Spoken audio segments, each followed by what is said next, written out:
Hello, everybody. We are just about to get started here, y'all. Hello, hello, hello. Thank you guys for joining. I'm going to be going live here with Miss Rannie. Let me figure out how to search her up. Let's see. Hopefully I can figure this out because I don't see her on live yet. Hi you guys, thank you guys for joining. Do me a favor, tap on that screen. Listen, usually when I come on live I do a discount code or a giveaway. So although I'm not showing any of my items from my shop, if you place an order while I'm on live, I will still give you a free item of a ring or evil eye bracelet. All you have to do is comment in the note section of the order when you check out that you were on the live this evening, and just mention how I said you would still get the giveaway item. Okay, so hit that link in my bio. I don't think she's on yet. I don't think so. I don't see it just yet. So you guys, you're not even ready though, because I don't know, I might come back on after, just depends how long we stay on together. But I got so much cute ass new inventory, you're not even ready. Like these little tiger's eye point earrings are new and they're a fucking vibe. I'm obsessed. I have them in tiger's eye and rose quartz. Let me check again if she's on yet. I don't see her there yet. I don't see her on yet, so that's okay. But anyway, yeah, you guys, so tap on that screen for me. We're gonna get started here in a little bit once I see that she's on. But yeah, I got some new rings as well. I got a few new moonstone rings, some garden quartz rings. I only have like 2 other garden quartz rings, like this crescent moon and star. Fucking obsessed. And a few other ones as well.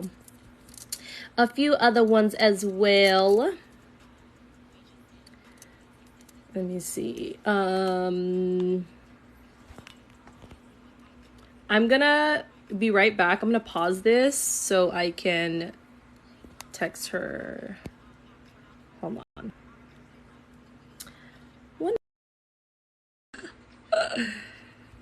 I should have waited to see if she texts me back, but hold on. Anyways, how are you guys doing? Thank you guys for joining. We are going to have the live here in a little bit. But anyway, yeah, you guys, I am excited because we just have so much. I mean, just like last time when I had Sapphire on, we're just gonna talk about all types of things. We're really just gonna let spirit lead us and just answer some questions. And yeah, but anyway, I'm really excited again. Oh, another thing is I got in some more new crowns, you guys. I have, I think like 5 or 6. So I got a ton of new earrings, crowns, rings, steel music drums, which I just absolutely love. I only have a limited amount of that. Yes, new inventory. I'm trying to think what else did I get in. I got a few more pop socket, lock it, drop it for your phones. Yes, I got in some more new crowns. I'm excited. Let me see. Give me just a minute. I'll grab them to show you guys. Give me just a minute.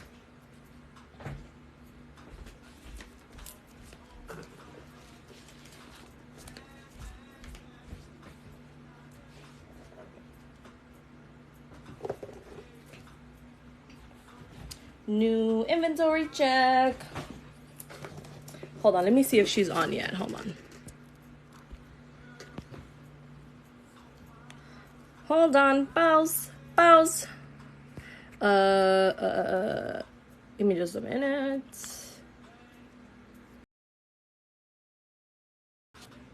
We'll just continue, and I'm sure maybe some things happen, but yeah, we'll get back to that. Let me show you guys though.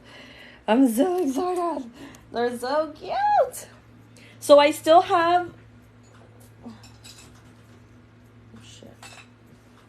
I still have this one. This one's already on the website. This is the red aura quartz. This one's already on the website. Just keep checking. I don't see it on there. That's okay. So I have a clear quartz. This is new. This one has these little butterflies. So cute. So this is a new one. This is another one that's new. It's super cute. This in the middle is not this is not a natural crystal. It's just like a little I don't even know what to call it. This is not natural crystal, but the rest of them are. This is clear quartz. This one's so cute. I just love this little thing in the middle. Oh, my nose is itchy. Oh, she's there. She is. Hold on, you guys. Hello, Hi. darling. How are you, love? I'm great. How are you? Good, good, good. I'm so excited. I was just like, I got some new inventory, and so I was just like showing them before we got started. Oh, my old How ass are you, didn't know though? how Thank to you get. for Sorry. what? Yeah, I didn't know how to get things started for a minute. I couldn't find my charger, and it turned out my dog like took it under the bed somehow because I'm like my charger is always here, and it was You know like what's pushed under funny? the bed. My phone was dying too right now. I was like, oh shit, I need to put my phone on the charger right now too. Okay. Awesome. Can you guys hear us just fine? Can everybody hear us? I love that you sent it in because last time I had Sapphire on and I was like, we were trying to figure out how to get it to split like this and it wasn't working. So I love that it automatically did that like you sent in the request. So perfect. Okay, Awesome, cool. awesome. I just clicked on buttons. I'm like, well, this is a button. I don't know. I don't know technology well. I'm a lot more spiritual, but somehow it just Yes. works, you know? I know, right?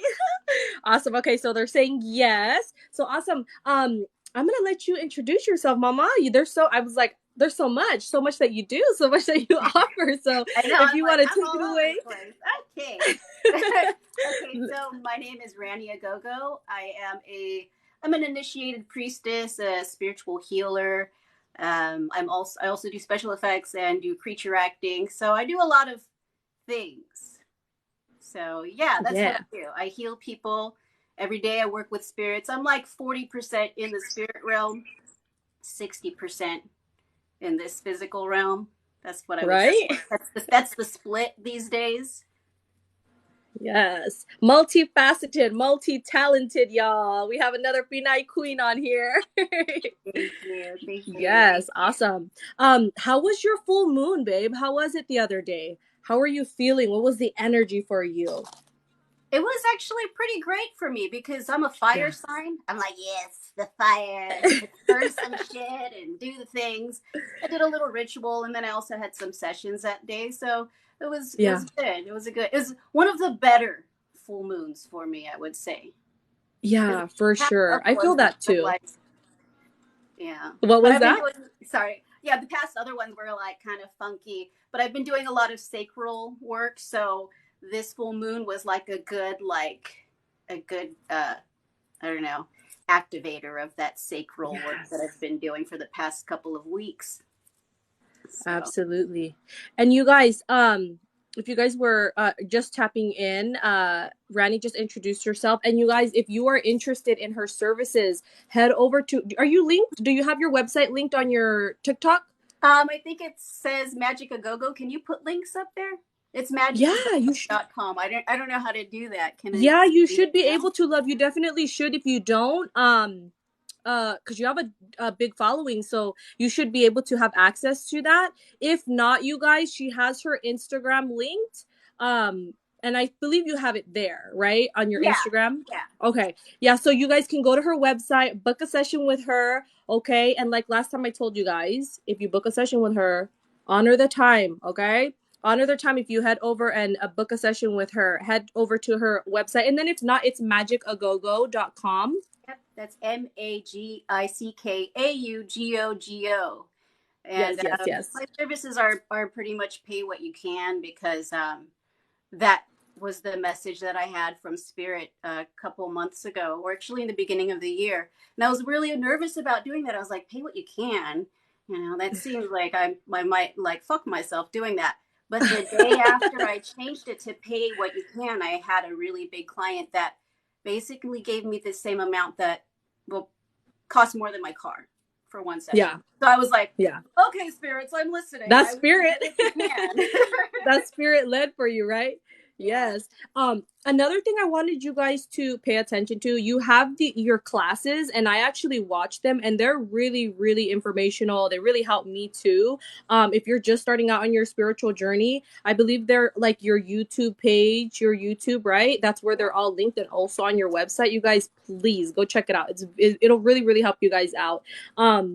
I just wanted to get on this live. Like I just had Sapphire, and now you, Brittany and I will reconnect here soon for a live as well, just to share, because I know that so many people are really, really struggling, and then there's this great awakening happening. So many people have questions. They feel like they're losing their shit a little bit, but we're all just waking up to our own truth and what have you. And I wanted to ask you, what has been like around, I mean, obviously spirit and just everybody's life is unique.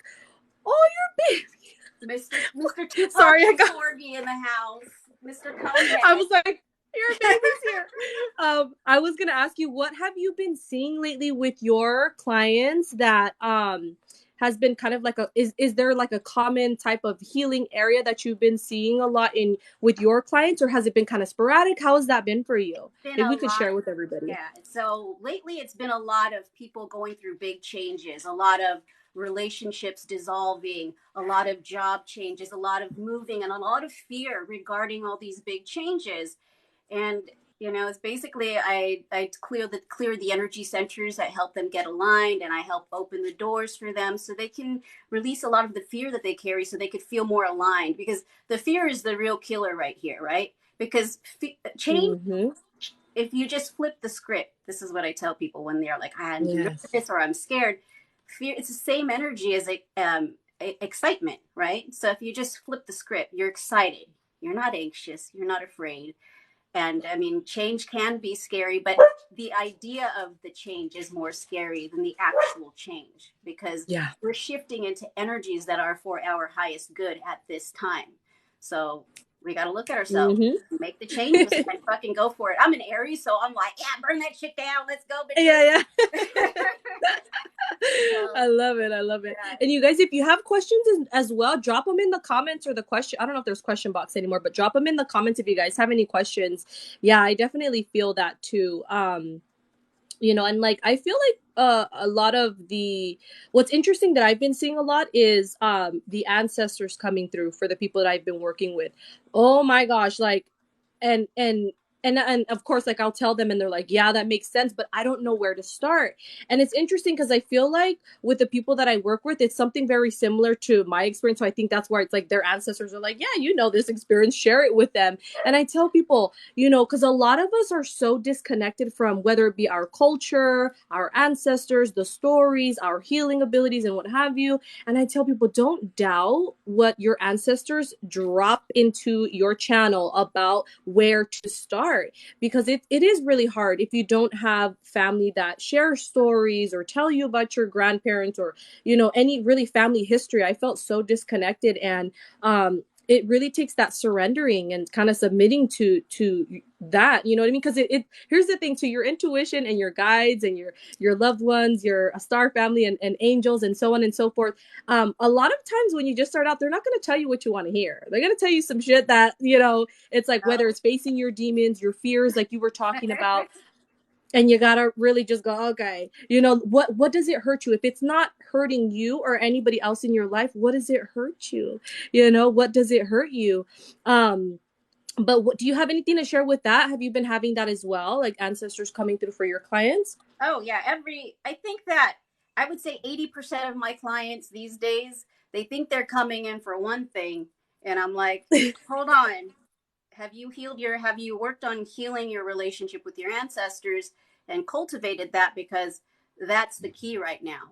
because when Yeah. we work with our ancestors, when we heal our ancestors and we start working with them, that helps us connect to the energies of earth more deeply, because they are our roots. So I tell that to so many clients these days, that you gotta heal the ancestors, because what I do is I Hmm. go to the other side and I help Yeah. move spirits. So a big bulk of what I do, and it's what I was born to do, was go to the other side and help move spirits who may be holding on to unhealed perspectives, move them into the Yeah. light of unconditional love, all that good shit, just to get people feeling more aligned. And it's interesting seeing the feedback from people, Yeah. because I just do the work, and I didn't realize how powerful the work would be until I was getting all this feedback. Like, I had a client whose mother wasn't speaking to her parents for 4 years, and Mm. the day after we did the ancestral healing, her mom started talking to her parents again,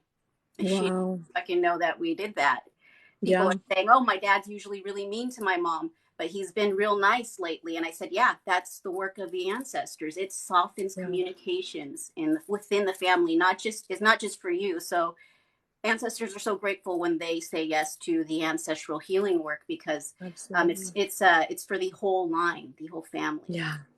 Yeah, and I tell people that all the time. When you're doing your healing work and you're venerating your ancestors, connecting with them, and you have those that are aligned to your energy to help do like what you're doing, actually going into the spiritual realm, kind of being that mediator, if you will, too. Like, hey, let's talk about these things, let's work through these things. And you are like, there really is no past or present. Every timeline, dimension, or reality is happening right now, and it's a matter of tapping into the awareness of what that frequency looks like, so you can be healed. I just got chills. The ancestors are here now. You heal the generations before you and after you.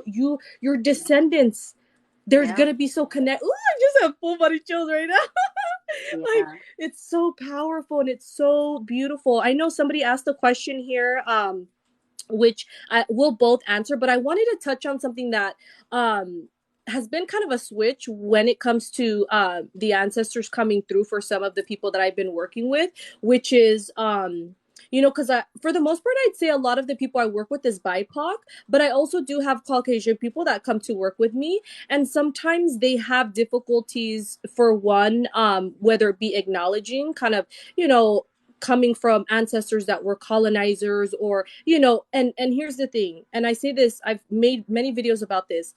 We as souls are infinite energy. We've had many of lifetimes, and we have been both abused and the abuser, the Mm-hmm. oppressed and the oppressor. So don't be afraid of that, knowing when you come to realize, when you acknowledge, that's the starting point of your healing. When it comes, and then again, when your ancestors, because you will have things passed down to you generationally, literally within your DNA, and you don't even realize that's why you are a certain way, or that's why you see the world in such a certain perspective, and it's hard for you to open up that awareness. And it is scary. Like, I get emotional talking about this stuff because I know how difficult it is. My husband is Caucasian, and I'm very much like, well, check him, and we talk about these things, and I'm like, babe, like, you don't understand sometimes, and I give him different perspectives, and sometimes it's uncomfortable, to talk about those things. And what are your insights on that? What have you ran into that with your clients? How do you kind of soften that communication to even talk about that, because it's so hard sometimes, a lot of the time, the larger majority, if you will. Yeah, I feel that energy coming from you, and it's very heavy. And I'm mixed, so my mom is half white. So from my perspective, just as a healer in general, when I speak with source, that energy, every spirit is valuable. Hmm. And when we move Absolutely. them into the light, where there's unconditional love and healing, there's always room for redemption. Yeah. There's always room for a redemption when we see everything, the perspective of the times, the consequences of the circumstances of the times in which a person was living. Most people weren't inherently bad. Most people Yes. are not born bad. We're all born divine. Exactly. We're all created divine. And then there were, it's usually fear, with Hmm. the racists and the colonizers. They always feared that they were going to be lacking, right? Because Yeah. the people in power, fuck those guys. But the people in general were like, we just want to listen to the people who are leading us because we're afraid that these people are going to take our resources or we need more. There's always Yeah. some sort of situation. So to just narrow it down is every spirit is valuable and every spirit Hmm. deserves healing, no matter what. Absolutely. They're all circumstantial. And when I do my work, I just move spirits. And a lot of spirits are afraid to move into that healed perspective because of hell. I always Yeah. say that Yeah. hell doesn't exist within the light of our creator. So you can, it's okay. You're not gonna. I mean, you're there. So Yeah. why don't you go here? So it is a very interesting because I have a huge mix of people. I have a lot of Yeah. BIPOC and I have a lot of white people as well, and they all have the same, you know. Each and every one of them, I see them with the eyes of unconditional love because that's the way Yes. Source sees them. So every spirit needs that healing and needs a healed perspective, and they deserve unconditional love. Absolutely. Absolutely. And I wanted to ask you about something because obviously the internet is vast and sometimes I'll see videos about this and I kind of teeter and totter between this idea, if you will, because I feel like I've experienced coming into this type of energy before. But then it's like it contradicts this. So, what are your thoughts on beings here that are soulless? So they say, don't have a soul. And I'm like, I don't know if I agree with that, but I can understand that feeling when you look into someone's eyes and it's blank and it's fucking terrifying and it's like, whoa, there's nothing fucking there. But I do believe there's something there. We're all energy. We're all, it's Yeah. not like, we're perceiving something. What are your thoughts on that? I'd like to Oh, pick I've your never read brain about anything that. about that, but I have seen people that look fucking weird behind the eyes, and I think that's parasites. So I think that Okay. everyone does have an energy because when we think about the word energy, it's similar to spirit, like the Mm. spirit of the plants, the spirit of the crystals, the energy, it's the same to me. So I think that everyone does have a spirit in energy. But there are people that have parasites and they actually have something extra on them because it's like, it's almost like a veil Hmm. covering or something because you're like, Yeah. ooh. I used to see that. I mean, I still see that on people, especially when people are really drunk, when they get Oh, wasted, yes. and you're like, Yeah. ugh. I used to think, what's funny is I didn't realize that I was seeing this, before. I thought, because I do special effects and we have a lot of friends that do special effects. So a couple of times I've seen friends where they look like they have zombie makeup on, but they didn't. But I was just like, Yeah. oh, you look scary or whatever. And they're like, why are you even saying that to me? At a party. And I'm Yeah. like, Oh my and gosh. They're like, I'll what am I talk to wearing? and I'll talk to my partner and they're like, they weren't wearing any, they looked normal to me. And I was like, oh my God, they looked like ghastly with like, Yeah. it was just, you could see that energy on people when I guess, when you do what we do, or some people can Yeah. see it, some people hear it, some people Absolutely. feel it. Yeah, I shared this story one time where I went into Starbucks right by my house and there was this homeless guy sitting outside and I instantly before I even pulled up I felt an energy already like who's this person, like I was like what the hell, this is really interesting. And so I pulled up and sure as shit like I locked eyes with this being.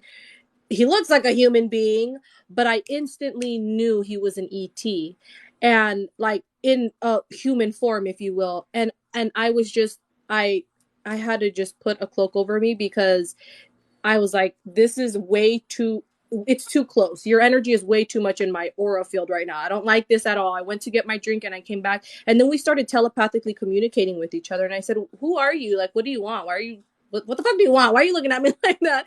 And he's like, "Oh wow, I haven't like essentially he was telling me I haven't come across somebody." So here's the thing, y'all. I know I talk about star seeds. I believe everyone's a star seed, okay? And there's certain star seeds here that are here to do certain so on and so forth, certain missions, if you will. And so he's like, "Oh, this is the first time I've come to communicate with somebody that can understand what I'm saying, and we're having this telepathic communication. It's very just." It was a different type of ET I had never seen before up until that point, and I was telling him how can I help you, and he's like, "This is my first time here, and I'm so intrigued by this whole realm. It is just." and he was happy as shit. Like this homeless guy, he just, he was just like, I'm so happy to be here. I just don't understand these emotions sometimes. And I was like, oh my God. So I'm like having this conversation with him in my car, and my dog's back there barking like, Mom, what are you doing talking to this being? Because dogs, they can see things as Yeah, well.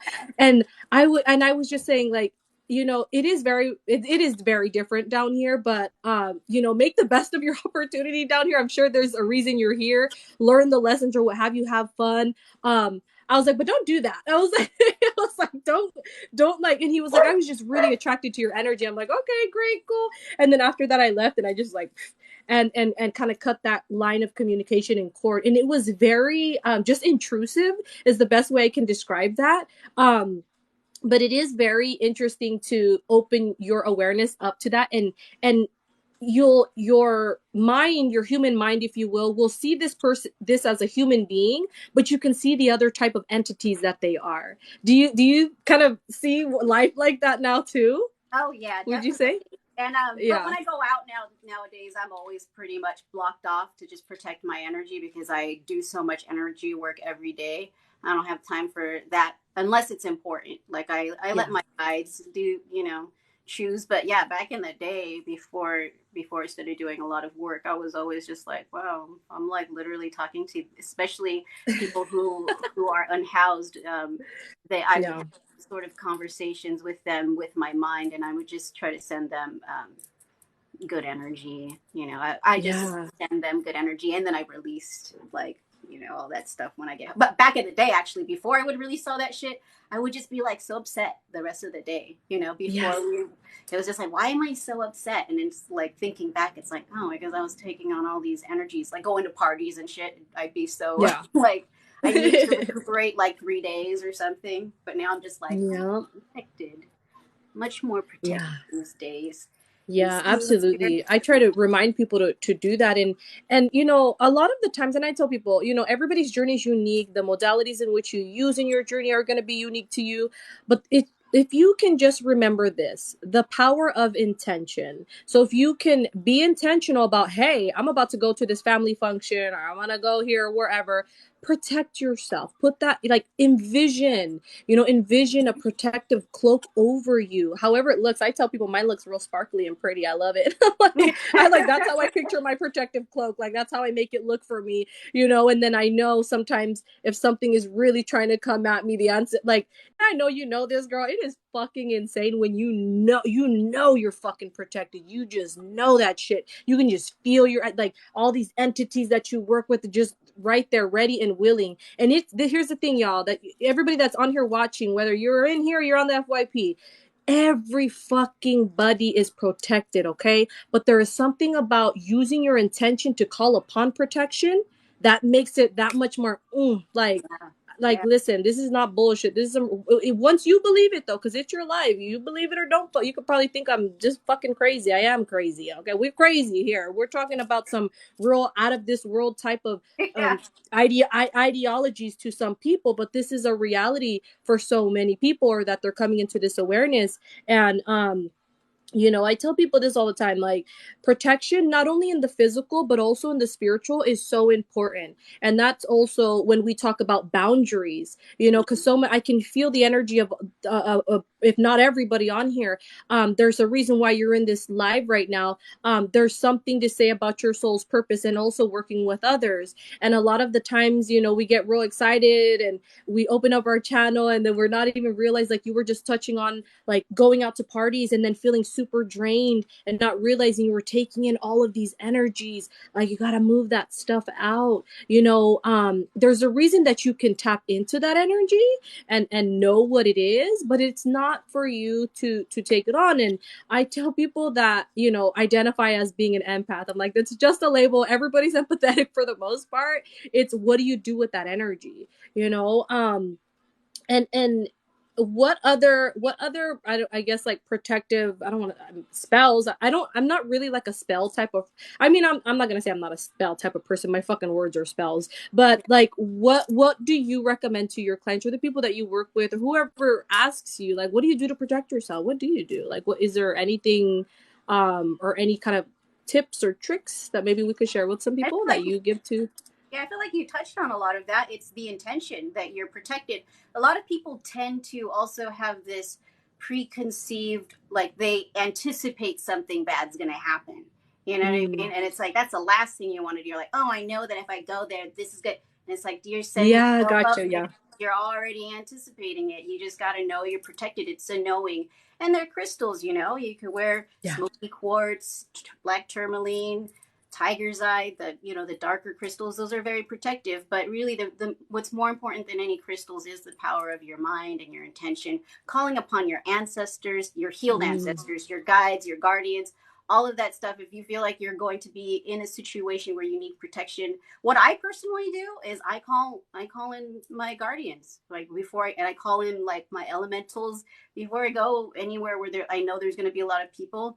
And it's interesting, when I started doing that, people not only are like certain people that used to always bother me and flock to me, they sort of just don't. But the people that are Yeah. high vibrational, they're like, wow, there's something about your energy that's very comforting, that's very I forget the word that they used, but it was like, it was funny. It was like majestic or protected. Like, it was weird. Like Some lady that ethereal. yeah, it's like, I was like, okay, that's cool. We were like outside at a concert, and I was like, oh, so this calling on the guardians. I was like, I'm all magical fucking words to this like stranger lady, but it was Yeah. really cool. You know, it's really cool to actually see that difference when you are this light. You could be attracting a lot of shit, so you definitely Mhm. want to call upon some protection. And if you do have the intention of helping people while you're out, just allow bits and pieces, Yeah. what's necessary. Because I like to be of service whenever I go out. So I see people and I just sort of, do mini prayers on them to just, best, whatever's best for their highest good. Because some people are like in a real funk, and I'm like, just gonna, Yeah. this guy that's Yeah. checking out the groceries, I'm gonna give him good energy because he seems like a big sourpuss right now. So Mm-hmm. Mm-hmm. Um, we're talking about protection, right? Going out and everything. And I want to share this, you guys, listen, because, it's easy to fall into that, like, again, your intention, be intentional about your energy, where you exchange it, where you go, and what have you. But just because you open up this awareness and you know what energy you're feeling, it doesn't mean you're alone now and you just have to stay home and don't go out and don't have a good, fun, joyous life. Like, this spiritual journey isn't just always healing, healing, healing. There's also something to say about your ancestors wanting, like, watching from the sidelines, cheering you on, meeting your goals, having fun, being in love, giving love, receiving love, like in such a different way. Like, because here's the thing, a lot of people right now, because we're seeing it, we can feel it, there's a lot of fear mongering going on right now. This is not to bypass the fucked up shit that's happening right now, the way that Mama Gaia is crying to all of us on such a different levels, and that we do this work, and that we can remember to, when we can love and give love and receive love, don't feel so alone in that, and don't feel like you can't go out anymore, you can't make friends. And I know a lot of the times when you start out on this journey, it does get lonely at first, because you raise your vibration and people just are going to naturally fall off. They've served their purpose, and if you can find the gratitude in what lesson you learned, or why was this person in my life. And here's the thing, if you don't want to forgive them, that's okay. But if you can look back on your life and have a lesson and go, or think of what lesson you could have possibly learned and go, damn, I needed that motherfucker to betray me so I could now, and like, yeah, you don't need to go talk shit to anybody, but like, acknowledge that and say, thank you, because now I know next time I'm not doing that anymore. You know what I mean? Like, I'm going to honor myself, I'm going to respect myself. There's something to say about all of that. And I feel like a lot of the times people get caught up in that, and they're like, I can't go out anymore, I know I can't do this. I'm like, yeah, you can, but just, yeah. protect yourself, have fun. That's part um of healing, is actually being able to go out and have the strength to take care of yourself and have a good time. And what people tend to not realize is that spirits are fucking hilarious. Man, you know what I mean? Especially some deities, like the deity of communication that I work with. When I yeah. was deep into my awakening and I was hearing spirits and cleaning my fucking house, getting sober, the most prophetic thing that he told me was, hey. And I'm like, yeah. have fun. And I just started Mm. crying because I was so Oh. serious and I was going through all this healing.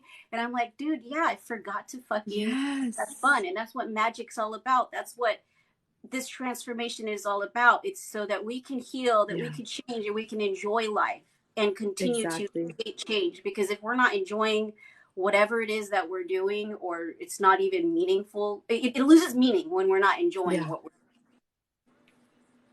Yes, yes, yes, yes. You know, and that kind of ties into this that because there's this video, there's a ton of like, you know, when people duet things and they give their opinions and what have you. And I talk about this from time to time, but you know, when people say new age spirituality, connecting to spirit and so on, this has been forever, okay? So there's nothing new age about it. There is something to say about certain things being, we don't need to go down that rabbit hole, but a lot, you know, some people talk about this like living in 3D, living in 5D, and there's this whole debate going on that I've been seeing on my FYP about it, and I'm like, oh god. And I feel like it is everything that we're talking about right now, right? Like there's certain awareness that certain people have to certain dimensions and realities and what have you, but y'all ground yourself to this earthly realm because you're here right now. yeah. There is something to say about like spiritual escapism is fucking real. When you know, you gotta, this is what I mean when I say check your fucking inventory, especially those of you that are meant to work with other people. If you are in a part in your journey where the guys or the deities or whomever you're working with, it's like, hey, we got to go a little bit deeper, there's another area that we got to work on now, do that shit. You know what I mean? Like honor yourself, because what will happen sometimes is like you can get yourself caught up in projecting your shit onto other people that you're working with unknowingly. You're giving them a reading and you're actually perceiving it with whatever trauma is not healed within you, and you're telling that to your client or whatever.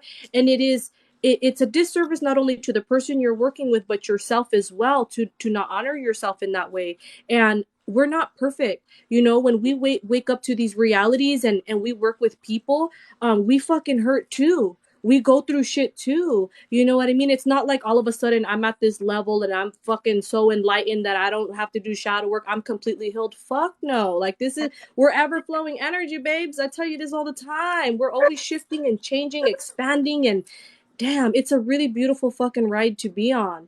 Yeah. And what are your thoughts on that, babe? Have So you it's, even heard that debate going on a I don't little know on about TikTok? that debate. Okay. I kind of stay away from a lot of the TikTok spiritual stuff because it's a lot of fluff to me, and I Yeah. believe in what I like. I mean, I feel like the ones that I do catch are very meaningful, but the Yeah. debates and all that stuff don't tend to show up. Maybe because my intentions on that is to not see stuff like that because it's a Yeah. waste of time. It's perspectives that are arguing Mm-hmm. shit that really doesn't really pertain to me. But I will Yeah. say that yeah, as a healer, it is very important to heal ourselves and work on ourselves, and we will continually be transforming and expanding and changing. I've talked to some practitioners in the beginning of my journey who were so like on a high horse, and I was just uh, like Oh, I could girl. tell right off the bat, like you're someone I don't want to talk to anymore because it was Yeah. more like I'm your master and you're gonna be my student, and I'm like, go fuck yourself, dude. Like I don't like don't call yourself a master first of all when you're white and I'm not. Yeah. I don't like that Yeah. shit. But basically, Yeah. there's always going to be healing and expanding. And it was interesting because for me, if I don't do the healing work, because I was ignoring my stuff for a good couple months, that things that spirit was telling me, things start happening. Like I was in the middle of a session. This was last week. I was in the middle of a session. I was ignoring my sacral work, and one of my candles fell over. And I do my work on my floor. And I have a little blanket for throwing my bones. And there's a fire. Oh shit. And I'm like, and it was right after I finished doing the healing because I had my eyes closed and I opened my eyes and I'm like, whoa, there's a big fire. And then the person's like, are you okay? Because I was like, I just got to put this out. So I got one of my big crystals, just real cool, like, nah, nothing to worry about. I just, I'm cool as a cucumber, like just putting out the fire. And then when I was like, I'm probably going to have to read that later because I read, things. So I picked up the crystal later and it was the shape of the sacral. And I'm like, Wow. okay, yeah, I'll do that. I It's funny know. how they'll call us out, huh? We're like, fuck. Yeah, I was like, okay, that was that's something I really got to pay attention to. Of course, the Yeah. fire lady is gonna get fired telling her what to do. So Yeah, yeah, we always absolutely. have to pay attention. And we as practitioners have to pay attention to ourselves and the energies. Because I was doing like, I mean, I had to cut my days, you know, because I was doing 6 days a week, and I was like, I can't be doing 6 days a week. I can't. It's like too much work. That's If I, exhausting. Yeah. yeah, I'm like like 6 days a week and 4 sessions a day is just way too much for me because I'm shifting. I'm going to the other side every time. So I Yeah. had to cut that down to 5 days a week. And, you know, it is what it is. We got to make sure that we protect our energy, we heal ourselves, and we face a lot of things. Because a sacral to me was like, I don't need to do that. I'm sexually cool. I'm very creative. But there were so many traumas that I was avoiding. And yeah, finally, like things were catching fire. It was 2 fires in one day. It was here, and then Wow. one of my candles, one of these melted completely out, and there's a big fire on it. And I was like, oh, let me just put that like during sessions too. I was like, okay, I get it. I'm gonna slow down with the work and I'm gonna heal myself. Shit. Yeah, absolutely. I tell people all the time, like, listen, if your guides, your higher self is constantly sending you these signs, like sometimes I'll fuck around and make these videos where I'm like, did you see angel number 333? Da, da, da, da. And I'm like, do you feel disconnected? But did you get that angel number? I'm like, stop fucking lying. Your spirit guides have been reaching out to you. You're not disconnected. Like, it's a matter of trusting that, right? And like, it's so crazy because I tell people this all the time. Listen, if you continue to ignore it, spirit will do something, not because they're trying to hurt you, but it will feel like the rug got pulled up Yeah, under your ass, motherfucker. Listen, they like, make things known for sure. those tower moments, right? You're like, what the fuck? Why is all the the walls are falling in on me? And they're like, because they're trying to get you More to listen, listening. to pay Yeah. attention. Even when I Yeah. was like, you know, Spirit was teaching me mindfulness. This was again like years ago, and they were telling me you need to eat your food without watching TV, and I was like, okay. But then my partner was like, no, I want to watch Stranger Things. So we're eating, and then it turns on the TV, and poof, electricity goes out, and I was like, I don't think we should be watching TV right now. And they're like, no, I want to watch TV. Turns it on again. The whole electricity goes out. And I'm like, dude, if you don't stop, these fucking ghosts are going to burn the TV down. I don't know. Let's just listen. So spirits can really Yeah. be, especially my guides, they don't fuck around. Like they make me.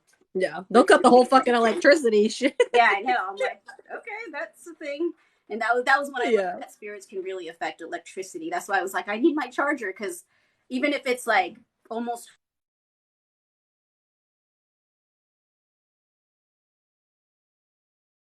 full, Yeah. so. Yeah, absolutely.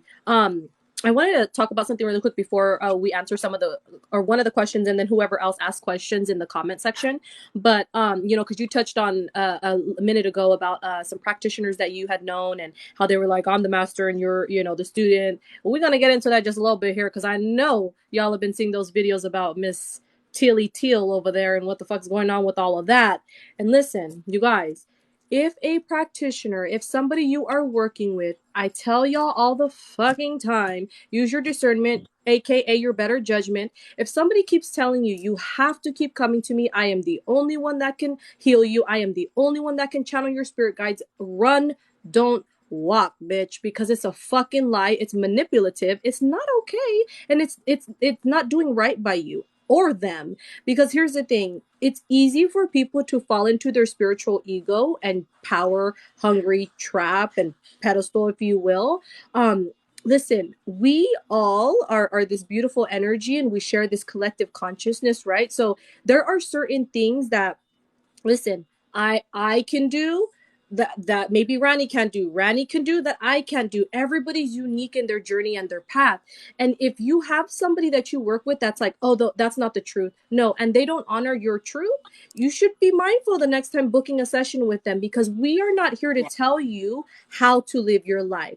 We're here to facilitate and hold space. It is a very it's something that we don't take lightly, you know, because not only for ourselves, but this is doing right by our ancestors to help the people that we work with, to say, hey, here's what your guides are showing, or hey, we can help. Like Rannie was saying, she works a lot in the spiritual realm. She's going and working with your ancestors, she's going and working with whomever she needs to help in your life. And whether you go back again to book a session with her, at the end of the day, it's your life. You know, do not be afraid to ask for help, of course, but be mindful that you are the one that is so powerful and so sovereign. If you can remember that within yourself, there's a reason your divine light and being an expression of the motherfucking universe is here right now. There's something so beautiful about that. And I always try to remind you guys of that, because I've had people come to me and tell me that, and I'm like, damn, like, I'm sorry you had to experience that, but babe, Yeah. listen, like, we're here to help guide you and to help you. But you know, you got this. And last time I had Sapphire on, I love that she, you know, was vulnerable and raw and shared this. And she said, you know, I seek therapy, spiritual guidance, and then also some medical assistance as well to help her align herself to her path.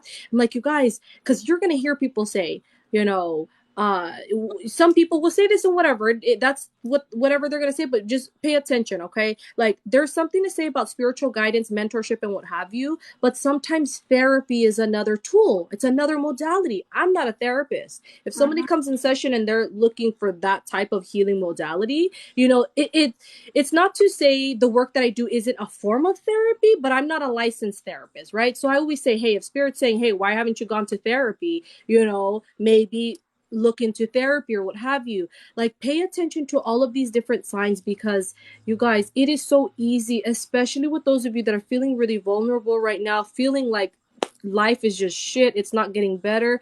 I promise you it will get better, absolutely. But don't get stuck in that cycle, because you will waste a lot of money, you will not see the growth and the expansion within yourself if you are leaning on somebody. If you have somebody you're getting a tarot reading or a reading from every fucking week, like, you should probably pay attention to that shit. Like, Yeah. really, really be mindful of that.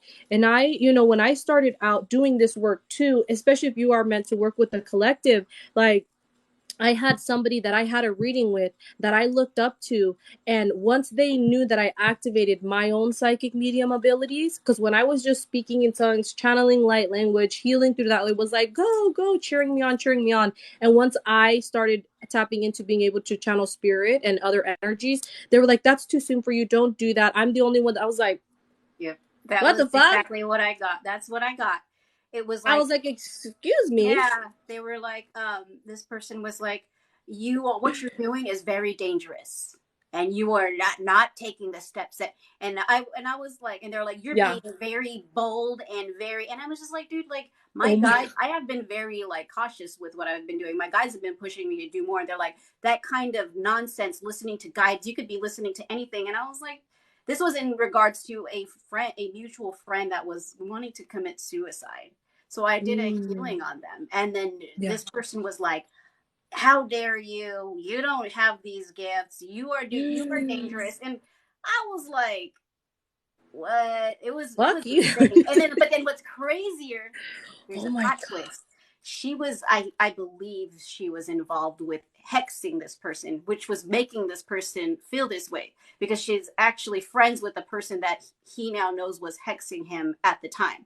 And I was like, oh, so she was So that makes sense, because she's like, they you knew don't you were know gonna the break that energies you're shit. dealing with, and I was like, oh, because you're fucking hexing people. You are not the type of person that I care to cater Yeah, to. But I wish yeah, for love and all that stuff. But yeah, it's very yeah. interesting seeing, like, I have clients because, like I said, I do pay what you can. When I switch to that, I have clients who have man, they have crazy stories that there's like one psychic medium who had works through another healer and they were charging this person thousands of dollars and this Mm. person's main thing that has been like harming her is the fact that she's in severe debt.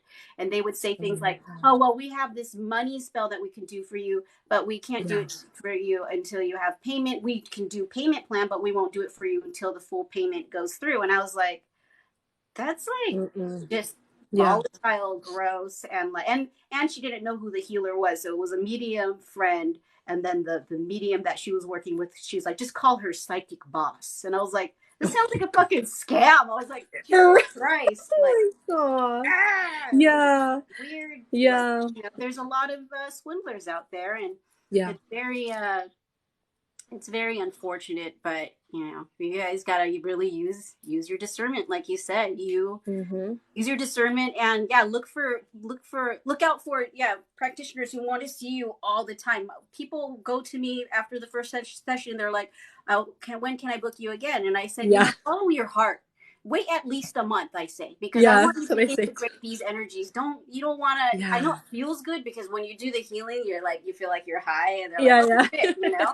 But I'm like, let Yeah. these energies integrate in with it. After a month or so, or a couple weeks, listen to your heart. I'm not going to tell you when you should do it because you should know, because I cleared Yeah. you up. So listen to that.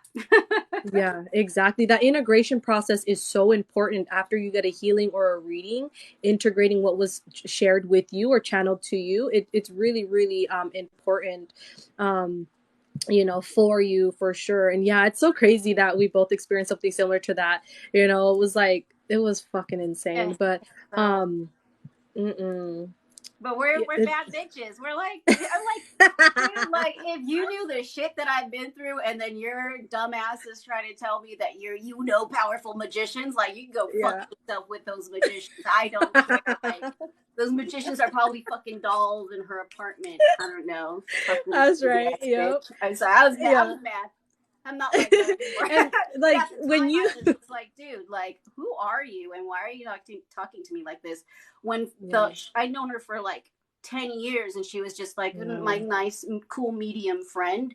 So I was like, I'm hearing spirits, and like just opening up to her, and then she was like, I am your master and you are my student. I was just like, dude, like what the fuck?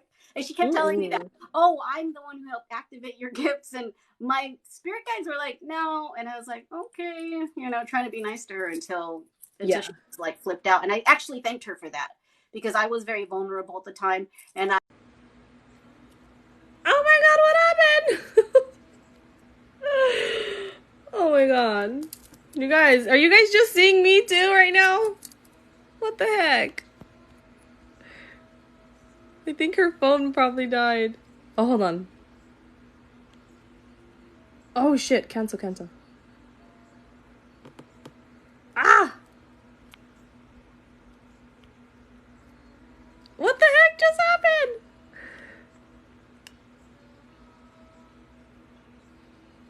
I think she's sending me a request and I'm sending it back to her. Damn, we were getting into it right now. Hold on, you guys. Sorry. Thank you guys for hanging out, y'all. Tap. Damn, we were getting into it right now. Hold on, you guys. Sorry. Thank you guys for hanging out, y'all. Tap on that screen, y'all. I hope you guys nuggets, y'all. okay. Girl, Spirit was like, I know. I'm like, see, I break things. Oh, has that ever happened to you? Because that's an interesting phenomenon. When I have to be very mindful of when I get angry. This is what spirits told me a long time ago, because this is how we start activating our gifts. When I get really pissed, like bad things can happen to people. This has happened throughout my life. Like even my partner, there was a time I was really, really mad at them, and I just yelled, and like next thing you know, there's like just like a big old slit on their arm, and it was bleeding. And they look at me and they're like, "Did you do that to me?" And I'm like, "No." Like this is before no. my spiritual awakening. I'm like, "How the fuck?" But I was like, "I'm glad it happened to you, because you fucking." Because I'm an Aries. I used to be really mean. But yeah, little things like that Oh my used to happen god. throughout my life, where I would get really mad at someone, and then something bad would happen to them, and I'm like, "Oh shit." And it wasn't until I really started healing myself and working with deities that they were like, you have to be careful, not only with how you treat people, but how you think about them sometimes. Like you could be Mm, upset or whatever, but don't ever wish any ill will or anything like that, because you have a yeah. very powerful mind. So I'm so cool these days. Like nothing really bothers me, except for when I think about certain things of the past. But really, like, I'm Yeah. like a very chill person. Like it takes a lot to piss me off these days. Like if she were Yeah. to hit me up now, I would just maybe just try to talk to her about it calmly, and send her healing if she'd even take it, because she seemed very heavy with the ego back then. But who knows? Everyone Yeah. everyone can change. Mm-hmm. And like, you know, here's the thing. When you activate whatever abilities that are aligned to you in your journey and your path, there is no fucking competition, y'all. Listen. Exactly. Like the more community you can build, like I have not met in the physical this the soul sister here. We connected over social media and I just felt so drawn to her energy and we just look, we talking like we've been knowing each other fucking forever. Exactly. Just like That's how I feel. Because we've known each other for many lifetimes, for damn sure. yes, exactly. Exactly. Like you can't make up, you know, when we were talking earlier about like people falling off and people no longer aligning to your energy and what you're doing in your path. Spirit, your guides, the universe will send you the people that are aligned to your energy that are going to uplift you, cheer you on, hold you fucking accountable too and call you out on your shit and all these beautiful things like a like meaningful quality relationships because those are the type of relationships you want, you know what I mean, not the ones where people are just like talking down on you when you're going through something or you know not cheering you on or seeing you as competition when you completed a goal or whatever it is that you're doing in your life.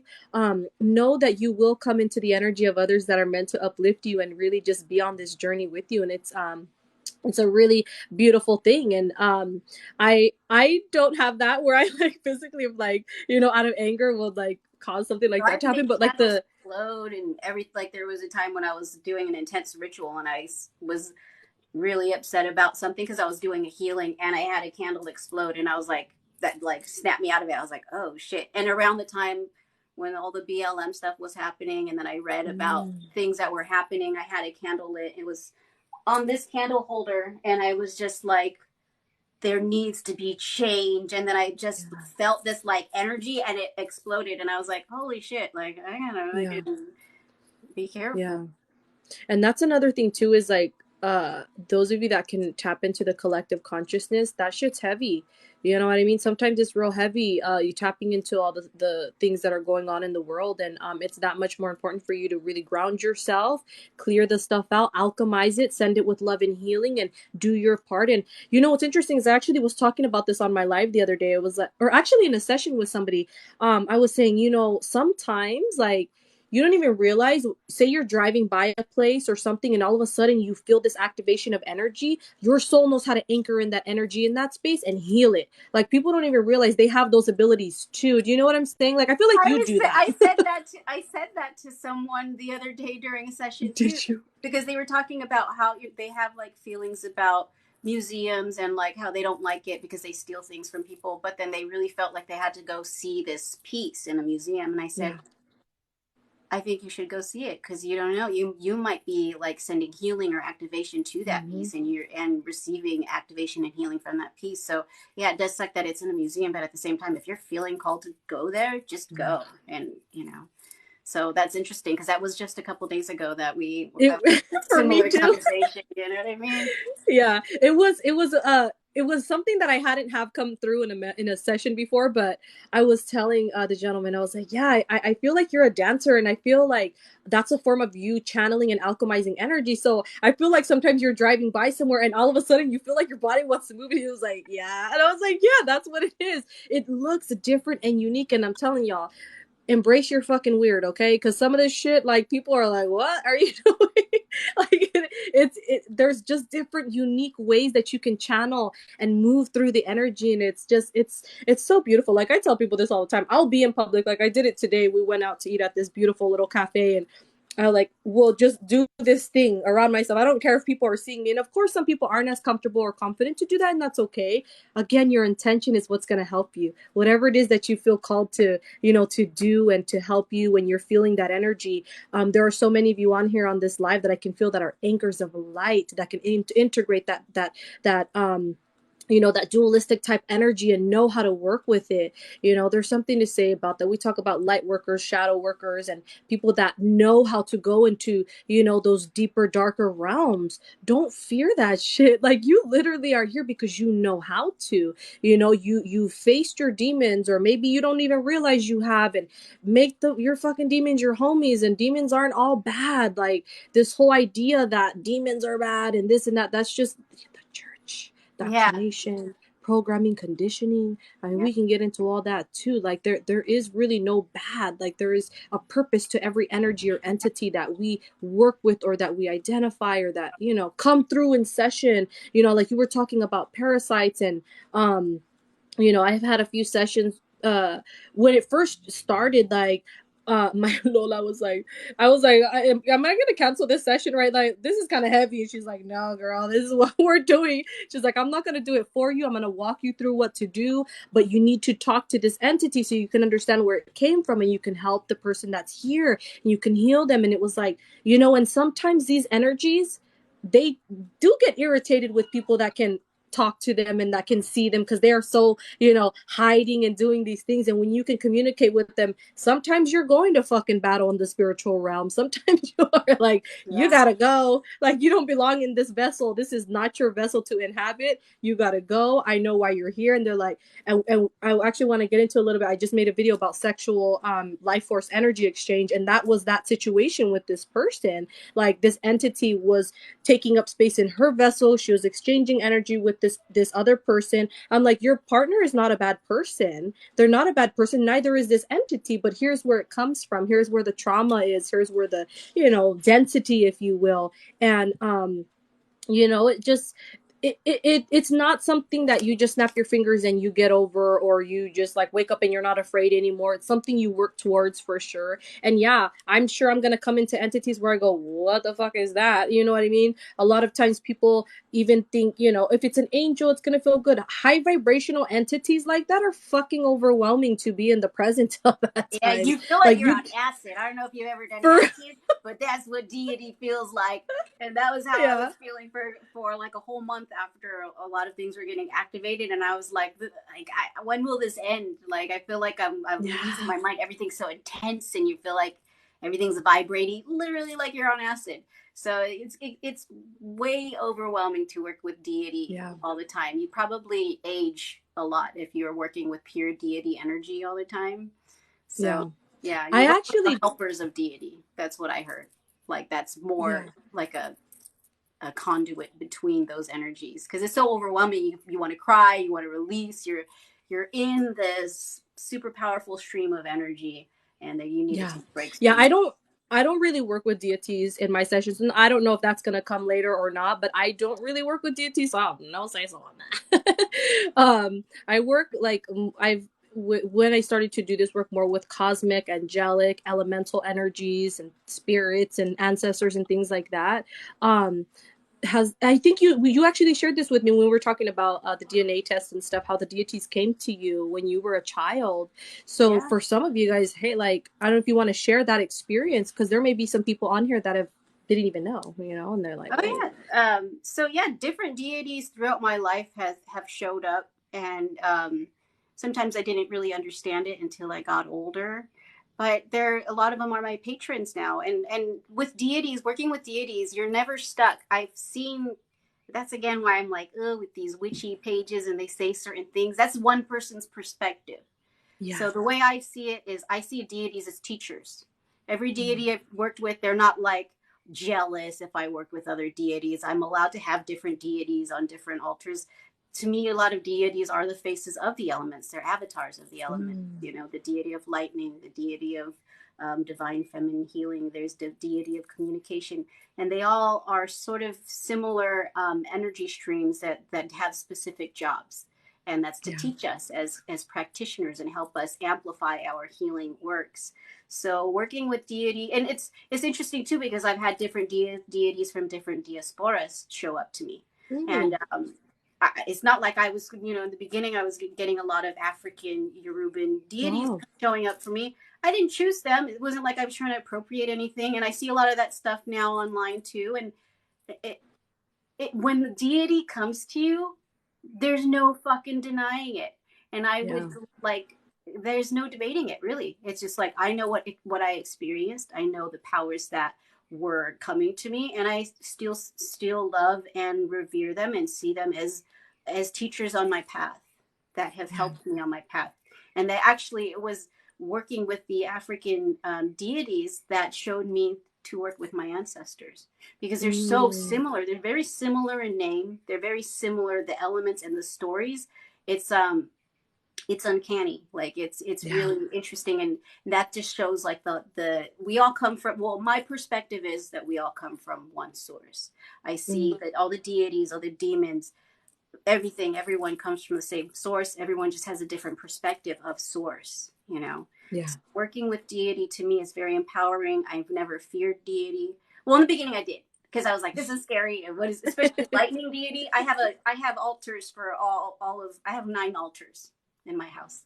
The one outside. Wow. The one outside is for the lightning deity, and when lightning shows up, it's very rare, but it's very powerful energy, and you got to touch a tree afterward because it's like fucking yeah, it's very intense working with deity. I'll tell you, it's very intense. There's also deities that are like divine feminine, and they will make you Mm, cry, like, but in a good way, because they're helping yeah. release. Ocean deities also help release. I give offerings to the ocean deity every now and then. I'll tell you, when I fucking give offerings to the ocean deity, I get money, like Yeah. crazy money, where I'm like, wow. So working with deities is you could choose to work with ones that resonate with you, but for me, a lot came to me throughout my life. Even a deity of death showed up to me throughout my life. Mm, I'm sure you would probably be familiar with her. She has a veil, a black veil. mm. I don't know if you've ever seen her, or first, I don't know why she seems like she might have been familiar with you, but Yeah. things like No, that, yeah. they're, yeah, they're protective, they teach us lessons, but they could seem a lot more distant than ancestors and other energies and entities, because they're like teachers. Because in the beginning I Yeah. was like, with the deities that were really showing up, I felt such love for them, and I was like, I could Mm, see where people can fall into the worship of them, but they mm. taught me those lessons too, because I was starting to really like ignore my guides and really just like get into these deities. And then there was even a conversation that they were having, like, we don't trust these deities, and I was like, no, they're making things happen and miracles are happening. I gotta, I was bowing to them and all this stuff. And then it was later on I came into my power, and they showed me the relationship was more of a teacher Mm. student. If you worship them, then you're not gonna reach higher levels of learning, because they're all learning with us. Yeah. Oh, I just felt like a Mm. tap on my hand. I love that. Yeah, somebody asked that, so I think you answered that. Somebody was like, "What are deities?" I think you did. You described that in detail. So hopefully that made sense for you, Cosmic Rose. Um, Somebody asked on here, "How do you meet your guides?" What's your input on that? Oh, there's many different ways that we can meet our guides. We can do it through dreams, because the dream, especially if you are a powerful dreamer, have the intention to meet up with your guides. A lot of people can write with their guides. Like, if you just have the intention, I want to communicate with my guides, you can write down what the first thing that you hear is, because there's so many different ways to communicate with spirit. And don't give up too, because Yeah. some people are like, I tried and nothing happened. And it's like, well, okay, connect your heart to your mind. Work on connecting your heart to your mind with gratitude. Simple ways of connecting your heart to your mind. And the more you do that, the more you'll strengthen your intuition, and you'll be able to connect with your guides more clearly. Yes, yes, absolutely. That was one of the ways that I started connecting with spirit and my guides was through automatic writing. I Me was too. like, whoa. And it's kind of crazy at first because you're like, what is happening? And you're just like writing stuff out. And sometimes it doesn't make sense. So again, use your Yeah. intention when you do it. Sometimes it's like sporadic words and you're like, what the fuck? And they're like, we're not going to give it to you that easy, girl. You got to put it together like a puzzle. And Uh-huh. sometimes it will be. I have clients that have just straight up sentences, paragraphs. It's like insane. I was like, damn, it wasn't like that for me. But and like again, everybody's abilities are different, and tap into that because I mean, I say it's easy to do that, but I don't know. Everybody's different. But try it out. Automatic writing is pretty amazing because it's like that tangible thing, right? But you gotta really trust because it'll feel like it's your mind wanting to write it. Just and then you're gonna stop and say, what is that? Why am I writing that? Just let it flow. What are your tips on that? Yeah. Automatic writing is amazing. Yeah. I mean, basically, when you start working on strengthening your intuition, then you trust what's coming out. Because yeah, before I was like, this is not, some of this doesn't make sense. Later on, I looked at my journals from, you know, years ago when I was thinking I was writing gibberish. A lot of it is Yeah. ancient script. A lot of it is Wow. was names of deities that I work with now, and I'm like, oh my god, this deity was someone that I wrote their name, and I thought it was Chen Rezigo is a deity, or you know, a higher being, and I wrote that a long time ago, and I thought it was gibberish. So you don't Wow. even know if the gibberish you're writing, if you go back to your Mm-hmm. old, I always tell people keep a book of shadows, or a journal, so you can keep track of your journey, because also you Yeah. could use that as like bibliomancy later on. I sometimes just feel called to pick up an old journal and book of shadows and flip through it, and then it seems pertaining to the day, you know, the message. So. Yes. I love that. Yes, yes. Let's see if you guys drop some questions in the comments. I'm gonna go back to the I feel the first question that came in that I was like, we're gonna get to the questions, and I kept forgetting. I don't know if they're still on here, but they had asked what I think it was something along the lines of what was my most meaningful reading. And honestly, I don't want to say that there's any one meaningful reading. I think every person that I'm aligned to work with is fucking meaningful and so powerful. But there's been a lot of different ones that really just were like all of them are mind blowing, but like some of them I'm like, whoa. And I feel like the ones where we did essentially I always say modern day, it's not fucking modern day because this is just what it is, but essentially an exorcism, like those I did not know that I would be guided to do that for people. And people probably go, really, you think you did? And I'm not here to debate with anybody what I did or didn't do, or to help facilitate or guide that spirit or entity out, but that was pretty intense. I would say is like the exorcisms when there's something in the actual body, and then also exercising something out of the home. But one of the more light reading I had was with this, and it was kind of when I just started out. This woman, her uh her dad came through, and like what I really love about when their loved ones come through, when they come through with their personality and they talk through me the way they talk, and like Yeah, I just think I love, because like I'm talking different, and I'm like, I would never, I was like, I don't even talk like that, what the fuck does that mean? And I'm like yeah. speaking their tone or whatever, and like I think it's so amazing. And then I had another reading with her like a year later, and she, like, her dad was talking about buying her mom flowers and saying it was from him, and she never knew that those were her favorite flowers from when her and her dad were together. And she was like, oh my god, you did it again. I was like, girl, no, that's all of us together. I was like, your dad too. Like, it was so heartwarming to see that and feel that. I feel like even couple type of readings, but also trans channeling. Like, I do my stuff via Zoom, and what I don't fucking remember what's coming through. When I go back and watch the video, I'm like, what the fuck was that? Yeah, yeah. I mostly ETs, but trans channeling is fucking insane and really tiring. What Yeah. are your like? What Yeah. are the readings you are like, whoa, that you want to share with people? Wow. I have so many. Like Right? you said, they're so meaningful, every single one of them, especially when I heal the ancestors, because that's thousands of Yeah. spirits, you know. But to me, man, there's so many. Well, there's one interesting one. I'll just give you an Yeah. interesting one because it was fucking weird. And this person wrote a review about it too.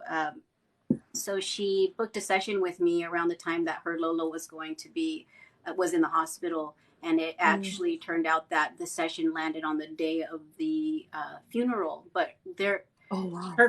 she was in the U.S., so she wasn't going to be able to attend, and she wasn't sure if she should cancel, but she felt like it was important. So she kept this session, and I did this session with her, and I felt this vampiric, and it showed up in the bones too. So that this draining energy with blood or whatever, vampiric energy, was somewhere around the funeral or whatever was going on there. So I called upon my patron deities that work with the underworld, released it, called, you know, did the whole exorcism thing. And what was interesting was during that I heard something break in the kitchen, and afterward, like, I asked my partners, like, oh, I heard that too, but no one was in the kitchen. It was this mug that was a corgi Mm-hmm. mug, but it was a vampire corgi, and it had just Oh wow. got pushed off of the thing. So I was like, oh, that was pretty creepy. That's different. But afterwards, she said she felt so much lighter, and the family, like, she's noticing like much better patterns with the family, and she's very grateful for. So that was just an interesting one. But Yeah. I do so many things, and what you're talking about, how I go into a trance a lot, especially when I go to the Mm-hmm. other side. I always tell people when I'm moving spirits, it feels like I'm gone for 10 years, but it's only a Yeah. few minutes, you know. So I'm on the other side moving spirits, and I don't even know what I'm saying because my body's just Yeah. saying things, but I'm on the other side, seeing stories, seeing flashes of stories, and moving spirits into the light, helping coax spirit into the light. So that's what I do almost every day when I do sessions, if it involves ancestral healing. So like I said, I value all of my sessions, and they all seem so meaningful. Like when I'm having a bad day, I go to my website and I read the reviews, like the nice things that people say, and it just makes me feel, my heart feels so Yeah. full, because I feel like this is the work that I was meant to do, because I was so hesitant to do it before. I was like, Mm. man, like I gotta get sober. I gotta like, do all this stuff. I had to go through a lot of changes to be where Yeah. I am now. But now I just seeing the people change, and like Yes. seeing that Oh. guide. And I know you're such a fucking like powerful light. And I actually want to express to you my gratitude for you and the work that you do. Your Thank ancestors you. are so proud of you and all that you do, and just doing it so boldly. And there's such a even more glorious path before you. Just continue doing the work and continue making these aligned, these aligned friendships, and you're going to be helping shift. And that's what we're here to do. And you're doing it in such a beautiful way. You're reaching a demographic that needs your voice. We all Yeah. have our gifts, like you said, and it's just such a beautiful thing to see you expand and to get to know you in this lifetime. I know we've had Oh my God. lifetimes. I love you, girl. Thank you. Love you You know, I told you the last time, like I am so grateful for you, and I tell you this, like even when we were like texting with each other, I expressed to you, it was like one, I don't know if, I think it was like 2 or 3 Mother's Days ago. We were getting ready for a day, and I was taking a shower, and you guys, shower, water, intention, powerful. But I was showering, and I remember I was feeling so just grateful for Mother's Day, of course, but I started, for some reason, was really stressing about like my friendships that fell off, and I was in the shower and I was closing my eyes, and like I shifted into this reality where I had like these, I don't know, it was like 5 or 7 women, and we were all coming together, and it felt so strong and so powerful. And I was like, oh my God. And we were just, it was like we were catching up, and we were talking about the different timelines and lifetimes and the work we've been doing. And I thank you for the work you're doing, love. This is, when you do this work, you not only heal yourself and your lineage and your family, but we are helping to heal Mama Gaia. We're Mhm. helping to heal the collective. Like I am so passionate about this, and like I like sometimes I feel like fuck, like I have times where I go, damn, like I feel like I'm not even worthy of this, and my ancestors always check me, like, girl, you better fucking stop. Yeah. Like stop You're feeling like worthy. you're not worthy, and it's just that, sometimes we have those type of things, those thoughts come, and we just gotta observe them and let them go. But it's like, this is something that, like you just expressed, like I always knew I wanted to help people. I didn't know how. I had a career in sales, 10, 11 plus years, and everything, every time it wouldn't work out, it wouldn't work out. And then during the pandemic, like I had to make the choice, like spirit was like, you keep talking that talk, like, telling people speak their truth, walk in their truth, like what the fuck are you gonna do? And that was the scariest decision I ever made, to leave, this fucking high paying job during a pandemic with such uncertainty. And it was like, this is where I tell you guys, a lot of the times there's a big risk, a big call to action, that your ancestors will tell you, are you ready? Are you willing to choose yourself? Are you bold enough to carry that light for your family and your lineage, and to venerate your fucking ancestors? Are you ready to do it? And if you fall back, my goodness, what will happen? The opportunities, the connections, the abundance. And abundance, you guys, is not monetary. It is this beautiful energy of fucking love. I'm telling you, because so many of us are looking for love outside of ourselves. And it's right here in this heart space, waiting to be activated, to be remembered. Oof, fucking chills right now. Like the ancestors of every person tapping in right now is here. Like, please, like, we're right here. We're right here. We're right here, ready and willing. We've been guiding you. Pay attention to the subtle signs, you know, surrender to it and see what happens and walk in that confidence, build upon that confidence and that love. How do you perceive it? How do you receive it? And how do you give it? There's so much love that is waiting to be shared and expressed to everybody right now with the heaviness that we're all experiencing in this collective right now. You know, there's been so many traumatic things, so much fear mongering, but so much power activating, so much. It's love, baby. It is love. Yeah. I was like channel for everybody right now. That was beautiful. Thank you so much, love. I really love that. Thank you for sharing that message to me. That really meant a lot to me, babe. Honestly. Yeah, we should actually talk outside of this too, Yes. and do, because I have a feeling that we could be doing some healings on each other. That would be Yes. a private thing, because I feel like it's time soon. Yeah. Absolutely, love. I am so down for that for sure. And I told you too, I plan on going down to SoCal. I'll definitely let you know when. Oh yeah. I want to try to line it up so we can all get together because I haven't met Lynn yet either. I I feel like talked to her you, today too. Lynn. It's so funny. Did you? Me too. Like, How she just freaking randomly called me, and crazy. I was like, "Oh, this is great." Yeah.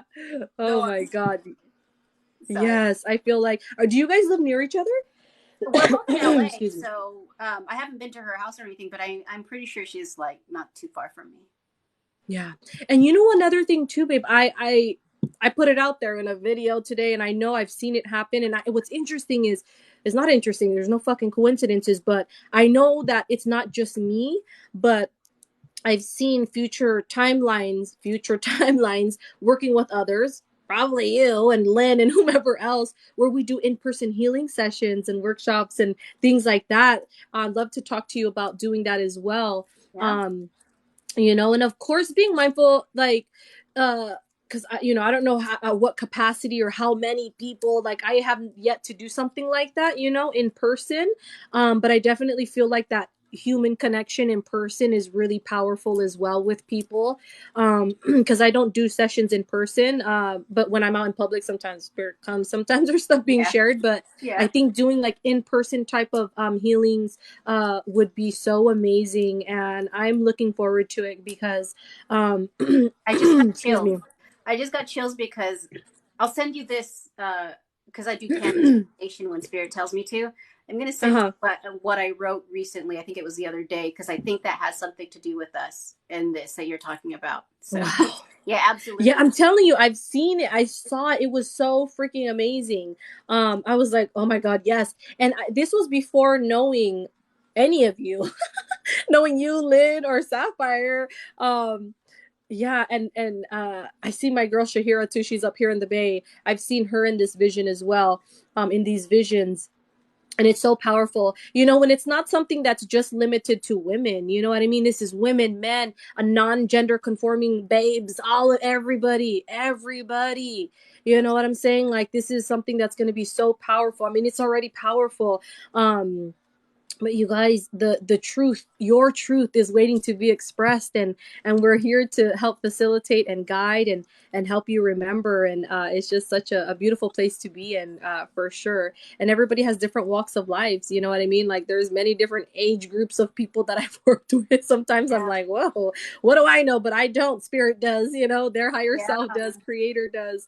And it is really, really beautiful. I don't know if, oh, there's some questions in here. Do you still have some time to hang out for a bit, or do you? Yeah, because I'm pretty free for now. So yeah, we can answer Oh, okay. questions. Yes. There was a question in here that says, "How is it that people have witchcraft on them?" They're probably referring to like spells or hexes. I thought spells have to be based on free will or choice is probably what they're referring to. Like, what are your thoughts on that? When somebody Oh, gets hexed, free okay. will, choice, consent, I'm sure is what they're referring to. Okay. Well, there are some witches. I'm not one of them that will. be paid to put spells on people and put hexes on people. And that absolutely is a real thing because I've had to help clear that from people at times. So yeah, it doesn't. I mean, it's to me, it's not right. But Yeah. I can't judge any witches that tend to do it for their living. I don't know. It's the way I see it is negative energies or those darker energies. I see them as weights. It's like Yeah. people work out and then afterward they get sore. They don't get mad at the weights later. So if you get things put on you, I mean, it sucks, but it's up to a person to learn how to fix that because actually I feel Yeah. like most people's guides and guardians wouldn't allow that to happen unless they needed to learn a lesson. Mm, that part right there. Yeah. Absolutely.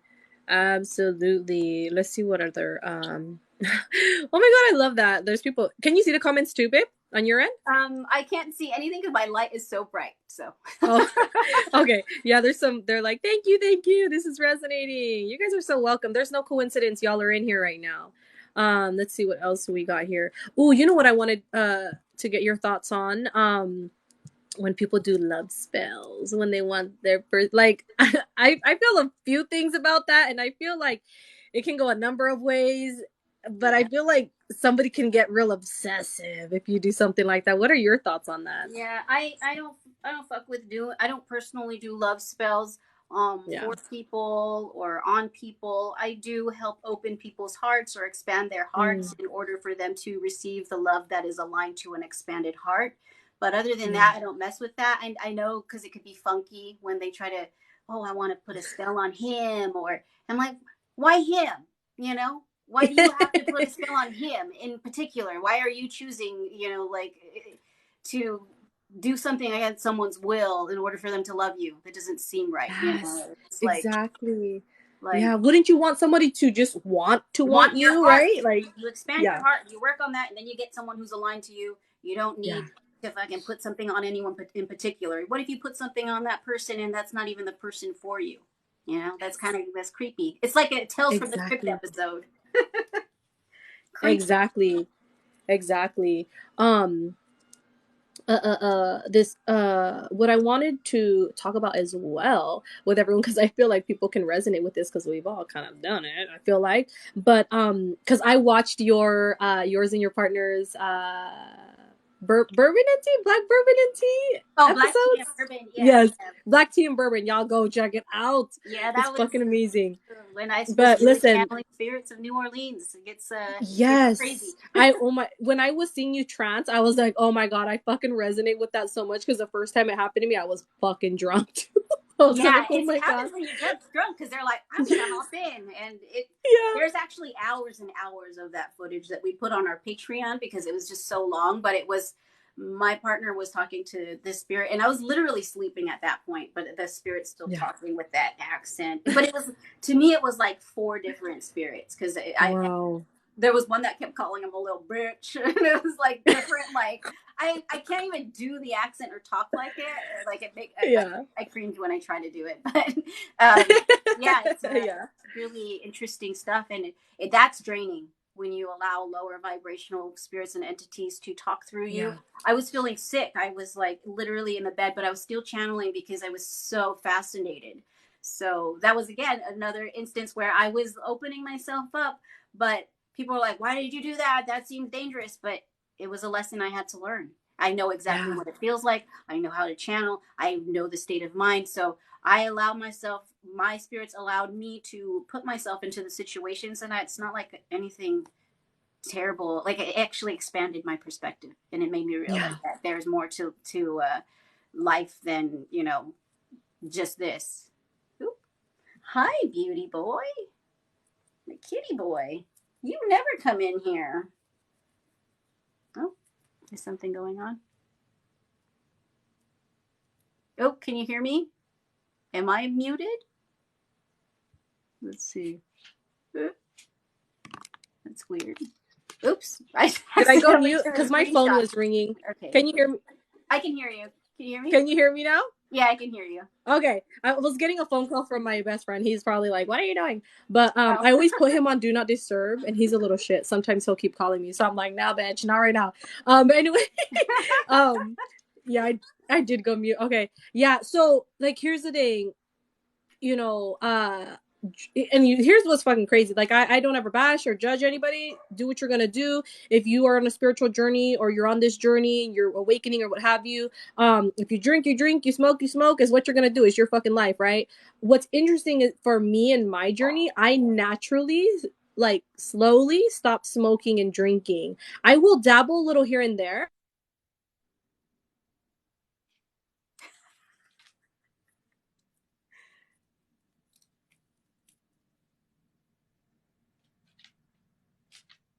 Speaking of drinking and smoking, Give, give me just a moment. yeah.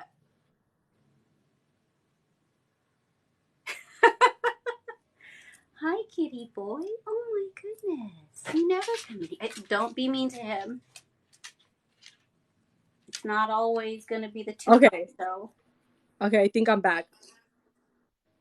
Um, but yeah, so I don't know, it just kind of naturally uh it's not an emergency. He's just a little shit. I know it's not an emergency because he definitely would have texted me, but it naturally happened for me, you know, but uh I and speaking of, I've shared this before, but my best friend, like his family, they're curanderas from Mexico. They're like deep in their, you know, they practice and stuff, and he doesn't, like he's not really, you know, not really on that path, but he can channel spirit, but his channeling abilities would only come through when he was drinking. And so he would go to parties, and I shared this story on here before, and he would not ask for consent, and he would just be like, blah, blah, blah, blah, sharing, and like it actually backfired on him. And I told him, I was like, babe, you got to be super mindful. Like, you don't know the state of mind of people, especially at a party drinking, and you're drinking and you're sharing these things. And Yeah, like, it does get exciting, of course, when you are like, oh shit. And you like, like I've done it before. I've I done it. admit that I've shit. done I it a have done it lot. before, Mm-hmm. you know. And it was crazy because spirit, like essentially, I don't want you to be afraid, but it is possession. It It that is. It's trance is literally possession. possession. There's good When forms you of go to possession, church, too. yeah, and when you go to church and allow the Holy Spirit, that's That's possession. It's all possession. Exactly. possession. Yep. You Mm-hmm. know. So you know, there's that. But when you are drinking or you're taking any type of substance or what have you, like your awareness is open to something else that could, you know, jump into you. And I want you to share, if you'd like, those experiences for you, babe, because it's such a beautiful, your story is so amazing and so beautiful and so empowering. Y'all go check out those videos because they will really Yeah. open your mind up if you are maybe struggling with alcoholism or substance abuse or what have you. Like, tap in, but share it, my love, please, Yes. because it's amazing. So what I learned, because I always thought that drinking was numbing a lot of my anxiety, it was actually amplifying it, especially when I would go out, because you lower your vibration, so you are more you're more open to lower vibrational entities and energies to pop in and talk through you. And this has happened to me throughout my life. There'd been a time where Yeah. I had a friend who I was visiting, and I was drinking. Of course, I used to drink all the time. I was a heavy alcoholic back in the day. I don't drink anymore now. But basically, like in the middle of the conversation, I felt like something shot into my heart, and I was like, you need to watch after your brother because he's a piece of shit and he is going to manipulate your mom. And I just said that, and then I was like, I snapped out, and I was like, and my friend was like, my dad just died, and that was my dad, and I know exactly what you're talking about because my brother is a piece of shit. And I was just like, I never visited that friend again because this was a long time ago. And I was like, his house is haunted, and a ghost jumped into my body and talked through me. But basically, it wasn't his house; it was me. You know, I'm a Yeah. conduit. So when I drink, spirits can speak through me and talk through me. When I went to New Yeah. Orleans, that Black Tea and Bourbon is the show that we created from that.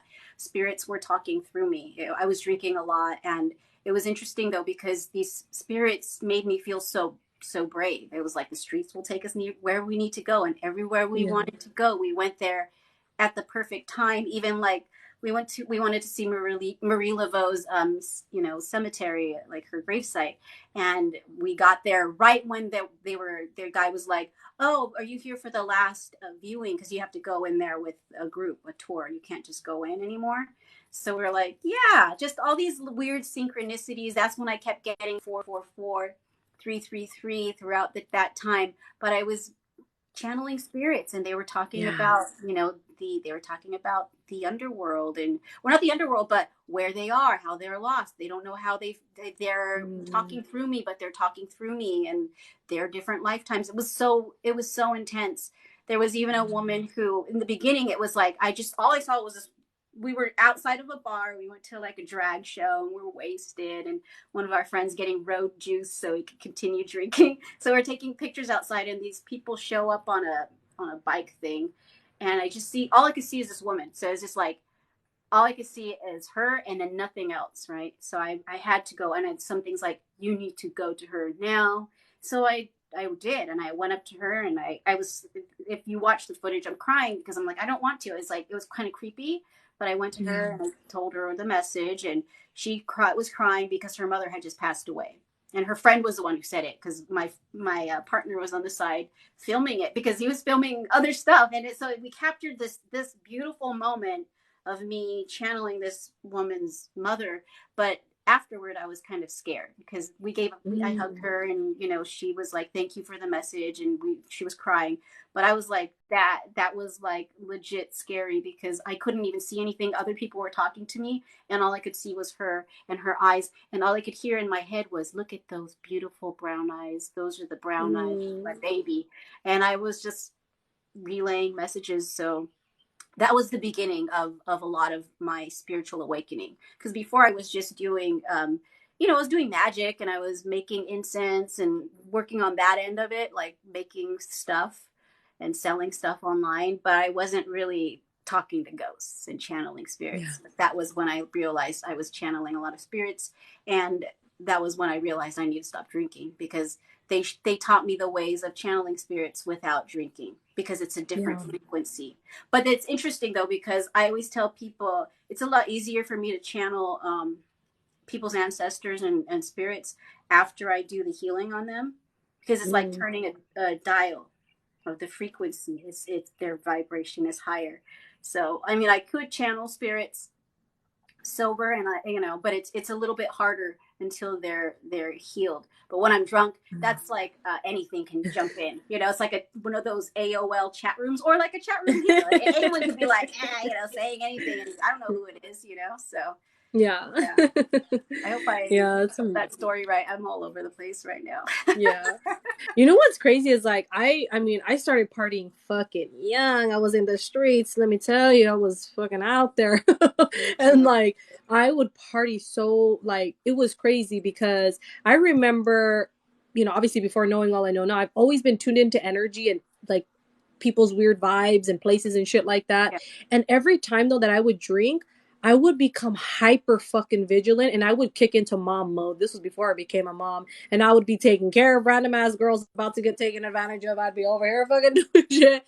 But any time that I knew, it was like the craziest thing. Every time that I knew I was about to switch into that mode where I wasn't gonna fully be consciously aware, I literally would dip the fuck out. I used to drive like I did a few times, or I would take a Uber or not. There wasn't Uber at that time. I don't know, whatever the fuck the ride sharing service was at that time, like to leave the place. Like it was just like the craziest thing. I feel like, and then just like with smoking and stuff, um, more aware in a way as well. And like with shrooms, oh my god, I I love love doing shrooms. I love it. It's just such a beautiful. I haven't done it in a good minute, but I love it. Like see, like the last time I did it with my husband, um, I saw fucking hella versions of myself. I was like, Oh, I love holy that. I shit, always tell I people, was look in the mirror and ask to see all of yourselves when you're on shrooms, and they show up, and you're like, oh shit, this is crazy. yeah, Your yeah, face changes and everything. I love that. yeah. and you know what's crazy? Like TMI, but that last time too, like we, made love on shrooms, and that was fucking something else too. Like I don't know if you want to share something like that, but Oh, I love like it. our souls literally, like we fucking came out of our body type shit, and we went into another somewhere. It was so fucking Yeah. obviously orgasmic, but fucking mind blowing. Yeah. And then the next day I was like, babe, do you remember that? He was like, yeah, dude, that was fucking nuts. I was like, Yeah. wasn't it? Like, oh my god, that's Mushroom sex insane. is probably my favorite of all the doing substances, and I've done all of the substances. I ain't gonna lie. Yeah. I'm no just angel, or I guess I am, Yeah. but I mean, I'm familiar with all of the substances because I'm here to live my life, and I've tried Yeah. everything, and some things I don't do anymore. But mushroom sex is the best sex. Or there's another thing called 2CB. That's even more intense. Mm. This is a little more of a street drug. Mushroom is Is it? more natural. So, but yeah, I've had mushroom sex where like my partner, we turned into gargoyles and we're just like, yeah, demon sex. I love it. Yeah, demon sex is rad. If Yes. you have the That's intention fucking of like amazing. really transforming on mushrooms, you will transform. It's pretty wild stuff. I used to do mushrooms every weekend. I used to have access to anything that you can think of so easily. So I was living my life. I was living Yeah. a shadowy life for quite some time. So I'm Yeah. experienced. So do you do some like like shrooms a little here and there still? Like do you drink at Yeah. all or smoke or I anything? don't I don't drink anymore. I will smoke every now and then. I grow my own plant, but Mm. she lasts me a long time because I only smoke if I really need to as a medicine. So I grow Mm. her. I go through ritual when I grow my plants. Um, Yeah. I do mushrooms every now and then. I'll do ecstasy every now and then, maybe once Mm. every year or something. Just maybe a new year or something. I'll do. Yeah. It's fun to experience these things and especially through the lens of I open a circle and I have like intentions of healing or accessing wisdom. So with these substances, what spirit has taught me through using substances now is to catalog the way you feel when you're on these substances, Mm. because then you can actually find a way to get back to those places to access certain knowledge. Ketamine as well. Ketamine is so fucking shamanic. I've channeled, Wow. I record myself when I do ketamine every now and then, once a year, maybe, if that. But I channel the most prophetic messages on Wow. ketamine. And they've even showed me, like, that was the first drug that I've ever done where I was like, these are drugs. This is like I am somewhere else. I am seeing things. It was the first time I started seeing my witchy roots, because it was Yeah. showing me things that, like, this was Wow. back when I was just like a crazy party animal, and I was like seeing all these shamanic things. And when we do ketamine, this is so funny. We're talking about drugs.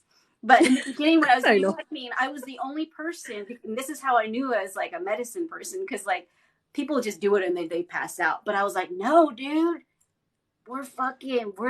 let's transfer energy. So I made it a game. Yeah. So people who did ketamine with me, they're like, that was the most amazing experience. I didn't know we can like move energies. We transfer energy, because when you're with a group of people and they're all doing ketamine, you can see things. Like our friend Wow. farted, and he looked back, and we were like, did you see that? We all saw a little green cloud of smoke when our friend farted. We all saw it. It was so funny. So we have these like fun games that we play when we would do ketamine, and it was long before I got into all of this healer work and stuff. But we were playing with energies. I'm like, okay, this energy is very Wow. dense and it's sticky. I'm gonna give it to you, and then they would hold it, and they're like, holy shit, I feel it. Like That's transferring it. insane. So it was really fun playing with these substances back then, and then having a newer Yeah. perspective now and seeing the um, the energies that I can channel, that I can work with when I'm on these substances. And sometimes I want to have a shamanic serious thing, and then I just end up laughing my ass off all night. And I'm like, that's the medicine I needed. I needed that big Yeah. laugh. Yeah, absolutely, absolutely. That's insane. Yeah, I haven't done too much. I mean, I did X like a handful of times, and then mushrooms, and just smoked weed. Like, pretty. What's interesting with like smoking weed, I have a very just like intimate relationship with her. Like, she really helped me through a lot of trying times in my life, and I feel like I had a. It's interesting because I started to feel like I was grieving that disconnection of the relationship with her, but recently I was like had an intentional conversation. Like, she's like, I've served my purpose, I'm still here. My man, he grows, so and he's freaking pretty good at it. I was like, holy shit. So he's like, the fact that I started growing now and you don't smoke as much, I was like, I know, babe, it's okay. So I was like talking to them and like thanking them and stuff like that. But it is it's amazing. It's like everything, like any and every experience, like when if you can look back and then be present with those experiences, there's some really beautiful things that happen, like, Yeah. don't, even when it's the heaviest of heavy emotions, experiences, if you can find the gratitude and why it actually fucking happened, that is opening up your conscious awareness. When you can find the lesson, the gratitude in it, holding on to, you're not the emotion, you're not even the fucking experience. You know what I Mhm. mean? Like, move through it, see it for what it is. When you want to tap into that conscious awareness, you quite fucking literally are observing every fucking thing around you, every energy, emotion, thought. And as empaths and channels, you see the information come through, you read it. Whose is it? It's not mine. This, but they're asking me to share it with their loved one. Whatever it is, you just observe it so much. And it's a really just, it's a beautiful thing to be able to do. And I know there's been a lot of questions like, how do I do this? How do I do this? And what is like a, like, for somebody that obviously we're sharing a lot of really in-depth things, where somebody that might be just waking up is like, what the, Yeah, and I yeah, don't even they're like saying that, insane. honestly, Get like, fixed. I don't, and another thing too I wanted to say is like, I've trying to, I feel like I just caught myself right now being very intentional with saying that, because I feel like there's a stigma attached to it. So I don't like saying that. I don't like talking about people that are sheep or not woken or woke or whatever, because everybody's journey and where they're at is where they're at, and I honor that with all the Mhm. love and respect.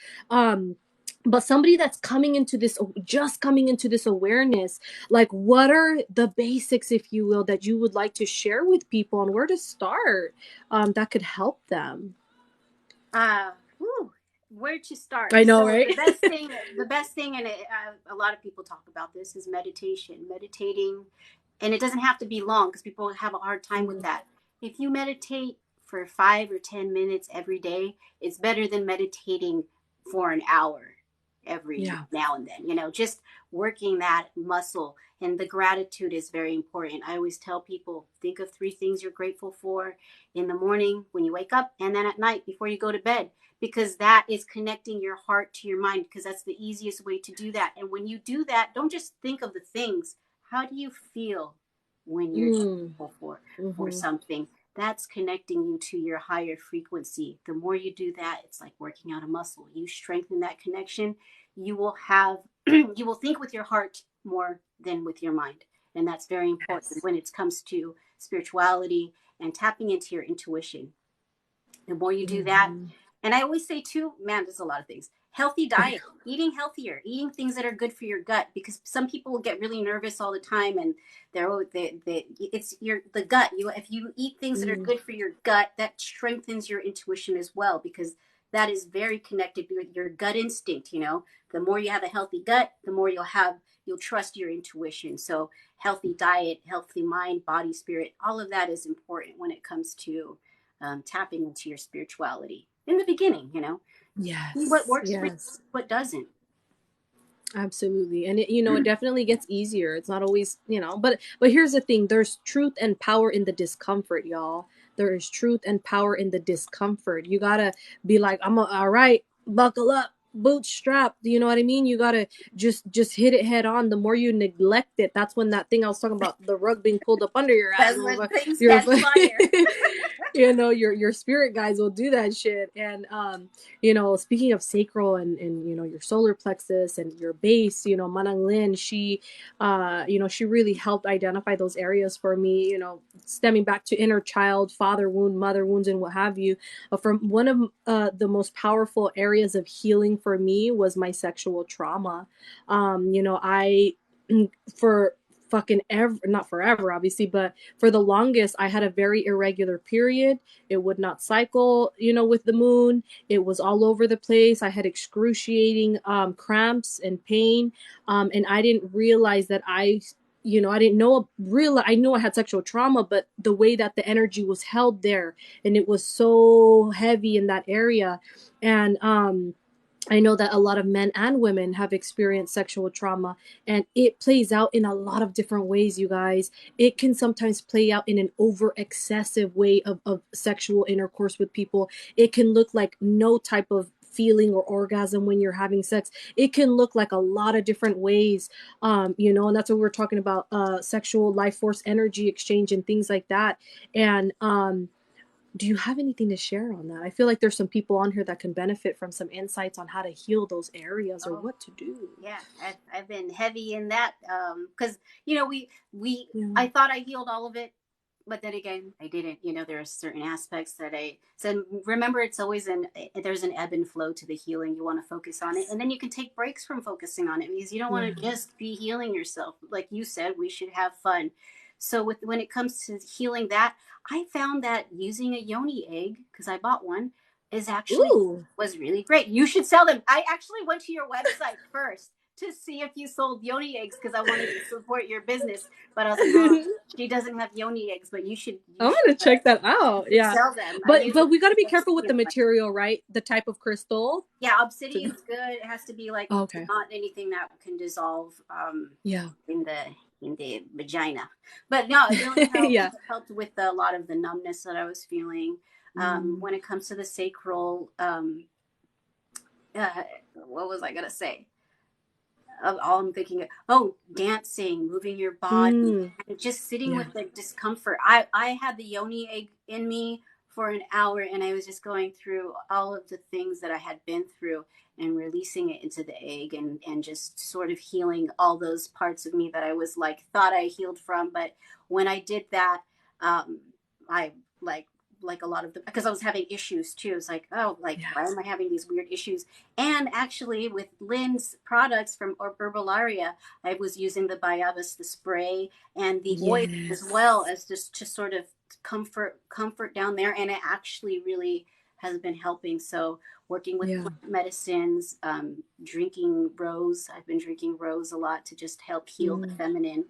Um, Yeah. sacral sacral magic is so important because a lot of people have discomfort when it comes to sexuality. They're uncomfortable Yeah. with it because society makes us so uncomfortable with sex. It's almost like the shame and the fear of their own sexuality, also traumas, but you know, there's so many different layers to it because that is a big source of our power. Our sacral Mm-hmm. is so important when it comes to magic and power. It's where that's where we create. You know, Yes. that's the space of creativity and passion and drive. So healing that is so important.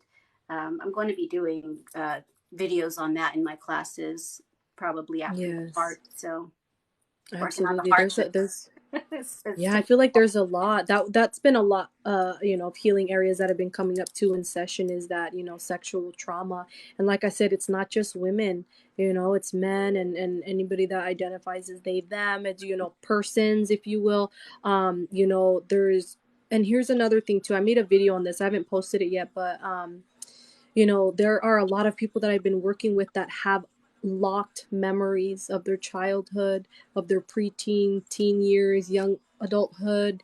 And I try to, you know, remind those people that, you know, your body was doing you a service to lock away those memories. If it serves you, they will activate, but sometimes they're not meant to be remembered. They're too heavy, they're too traumatic, or whatever it may be. Sometimes they will, sometimes they won't, you know, because I feel there's some people too, that have, they'll ask me that, like, you know, why don't I remember this, and with it's such a fine line sometimes too from spirit, because sometimes they'll show me something, but they're like, but it's not time to tell them about that. And it's Yeah. not that I'm not being honest. It's just that that's another thing for you guys that are meant to work with the collective. This is why it's important to check your inventory, because you can project your traumas onto others if you're not paying attention Especially, to that. yeah, sorry. Especially if it's about death. If you know that Oh, someone's going to pass, it's not yeah. your place to tell that person. Yeah. Period. That crosses a line, Mm-hmm. and it has repercussions, because there have been times where Yes. I've seen things and spirits like, absolutely don't say anything, and I'm like, Yeah. because you're Yeah. just sound crazy anyways, or they'll Yeah. think you cursed them. There are Yeah, repercussions, so be exactly. careful with that. Exactly. There's spiritual ethics, if you will. You know what I mean? When you're working with people, you got to be super, super mindful. And, here, we're not perfect. You know what I mean? Nobody's perfect, and you'll learn to trust and know. And, because you just don't know where the person's at. But when you do, and you trust your guides, and their spirit team will tell you as well, their Hmm. team will say, hey, this is for your insight so we can facilitate these areas of healing, but they don't need to know this part of their journey. It's not time yet. It's not going to serve them. So you work with it, like it is a collective collaboration of energies. That's why I tell people all the time, when we're doing this healing, it's not just me, it's your higher self, it's your spiritual team, it's the energies you work with, that I work with, creator, source. There's a lot that goes into it. That's why when people think this is just like a party trick type thing, it's not. This is something very serious. Yeah. This is people's livelihoods that we are working with. That's why I say be discerning about the people you let in your energy field. Even if they say, oh, free reading or this or that, and maybe it feels off, pay attention to your guide saying, don't go there, because you just don't know what's going to be exchanged off to you. What would you like to share on that as well? Because it's sensitive, but it's important, I think, to share with people as well. you know When it comes to exchanging energies, or with there was a Anything lot. that I just talked about, whatever you want to Because share I was on that. like, that was a lot. Oh yeah, Yeah. you see a lot of the people online that do like the really mass like readings and sessions, but then like, yeah, you got to be discernment of the person. Like, how do you feel about that? There was one lady that was like cussing at her kid, and then she's like, anyways, you're fucking with my energy, and then she just starts going back at the cards, and I'm like, do you want to be exchanging your energy with that person? What's interesting about me is that a lot of readers can't read me. There have Yeah. been even when I was in New Orleans, when I was going to multiple places to get, and they were like, "We can't read you. We can't read you," because I'm like, I don't know. I guess I was that protected, or they were scared of my energy. So I've only had a few, probably 3 or 4 people who actually have been able to read my cards, and do session with me. But other Yeah. times it gets canceled, or something happens, and I'm like, oh, they just can't read me because my Yeah. energy is not aligned to them. So people need to Mm-hmm. be discerning of the energies that they exchange, because even if it's online, I do sessions online, you do sessions online, and you know how powerful those are. Just as Mm-hmm. much as you can heal someone, you can harm them Mm-hmm. energetically. And I'm not trying to scare anyone. I'm saying Exactly. just be discerning. If it Yeah. doesn't feel right, don't do it. Yeah. And because I do a lot of the divine chanting and channeling and light language and what have speaking in tongues and what have you, and I'll have people comment, I didn't feel anything. And here's the thing, you guys, just like we're talking about unique expression, unique journey, individual journey, just because something doesn't resonate, it doesn't mean it's a bad thing. It just is, right? So if you can flow with that, if you can trust that within yourself, that if something doesn't fit for you, or you don't feel an energy, you don't, whatever it may be, trust it just isn't for you. And I don't say that to say, oh, I'm better than, or all these other people are, because I'll have like some pretty viral videos go out, and then people are like, but I didn't feel anything, this is fake, whatever. And I don't go back and forth with those people, but for the people that I can feel energetically, they're like, oh my gosh, why didn't I feel something? And I say, listen, it's not resonating at this time, it's not a bad thing, it just is. And it could be my energy's off, it could be it's not even that it's off, it's not matching. And you'll have maybe readings like that, you'll have energy healings or reiki or whatever it may be that just aren't in alignment with you. Because I've had people too come to me, and they'll say, oh, well, this medium or this healer couldn't do this, and I said, well, what we're not going to do is talk shit about the other person. I'm not here to say what they did worked or didn't work, because there's a timing, and sometimes your guides will go, I don't want to channel through them. I'm I don't want to. Just as much as we have personality and consent and say so, so do our guides, so do the deities, so do the so and so, and whomever else that we work with, our ET cosmic ancestors and loved ones. They also will tell you, because sometimes I'll have like a few sessions ago, I had these ETs here, and they didn't even really say anything, but they were just protective. They were just here. They were like, okay, I know she really channels ET, so I don't have anything to. And I was like, they're very stoic, very protective. They really don't want to tell me anything. I was like, it's not that. Like, here's the thing. It's not that like I can't. It's not for me to do it, but they do want me to acknowledge that they are here, present right now. So Exactly. you know that they're here. You know what I mean? Like and another thing too, if you go to a reader and they talk shit on other readers or healers, that's another red flag, because there shouldn't be any hating or talking shit of anybody. You know what I mean? Because everybody channels things differently, everybody heals differently, so be discerning of that as well. Pay attention of the intention of the person. Does it feel good? Are they talking down on others? Like, because you don't want to be in a fucking cheese mess session about other people. Yeah. What's the point of your session? Go into it with the intention. Let your reader or your healer know, here's some areas. Don't give too much detail, because there are scammers out there too that will just read off of your energy that way by what you tell them. Don't give too much information or details.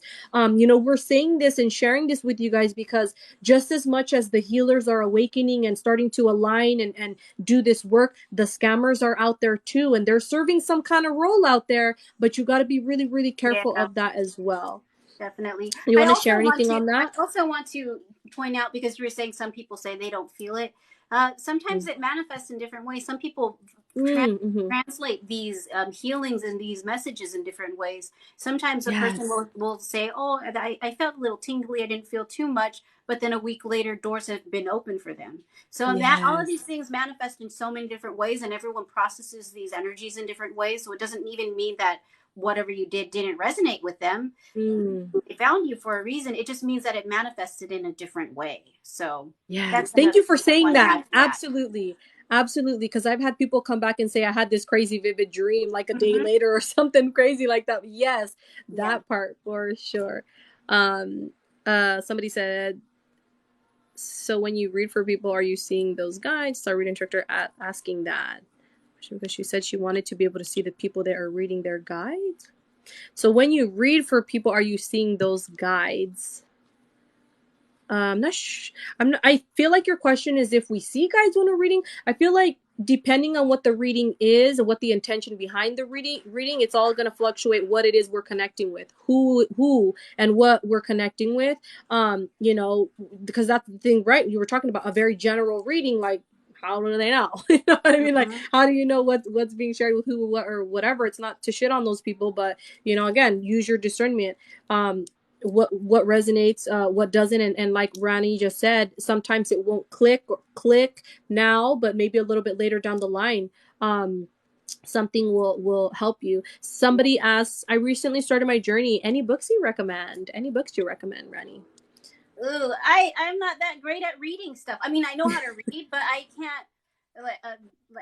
I have ADD, so a very short attention span when it comes to Yeah. reading. It takes me a long time to read books. Sometimes I'll like go back and read books, but way of I don't know if this person is Filipina. I don't know I what was just background gonna they have, say.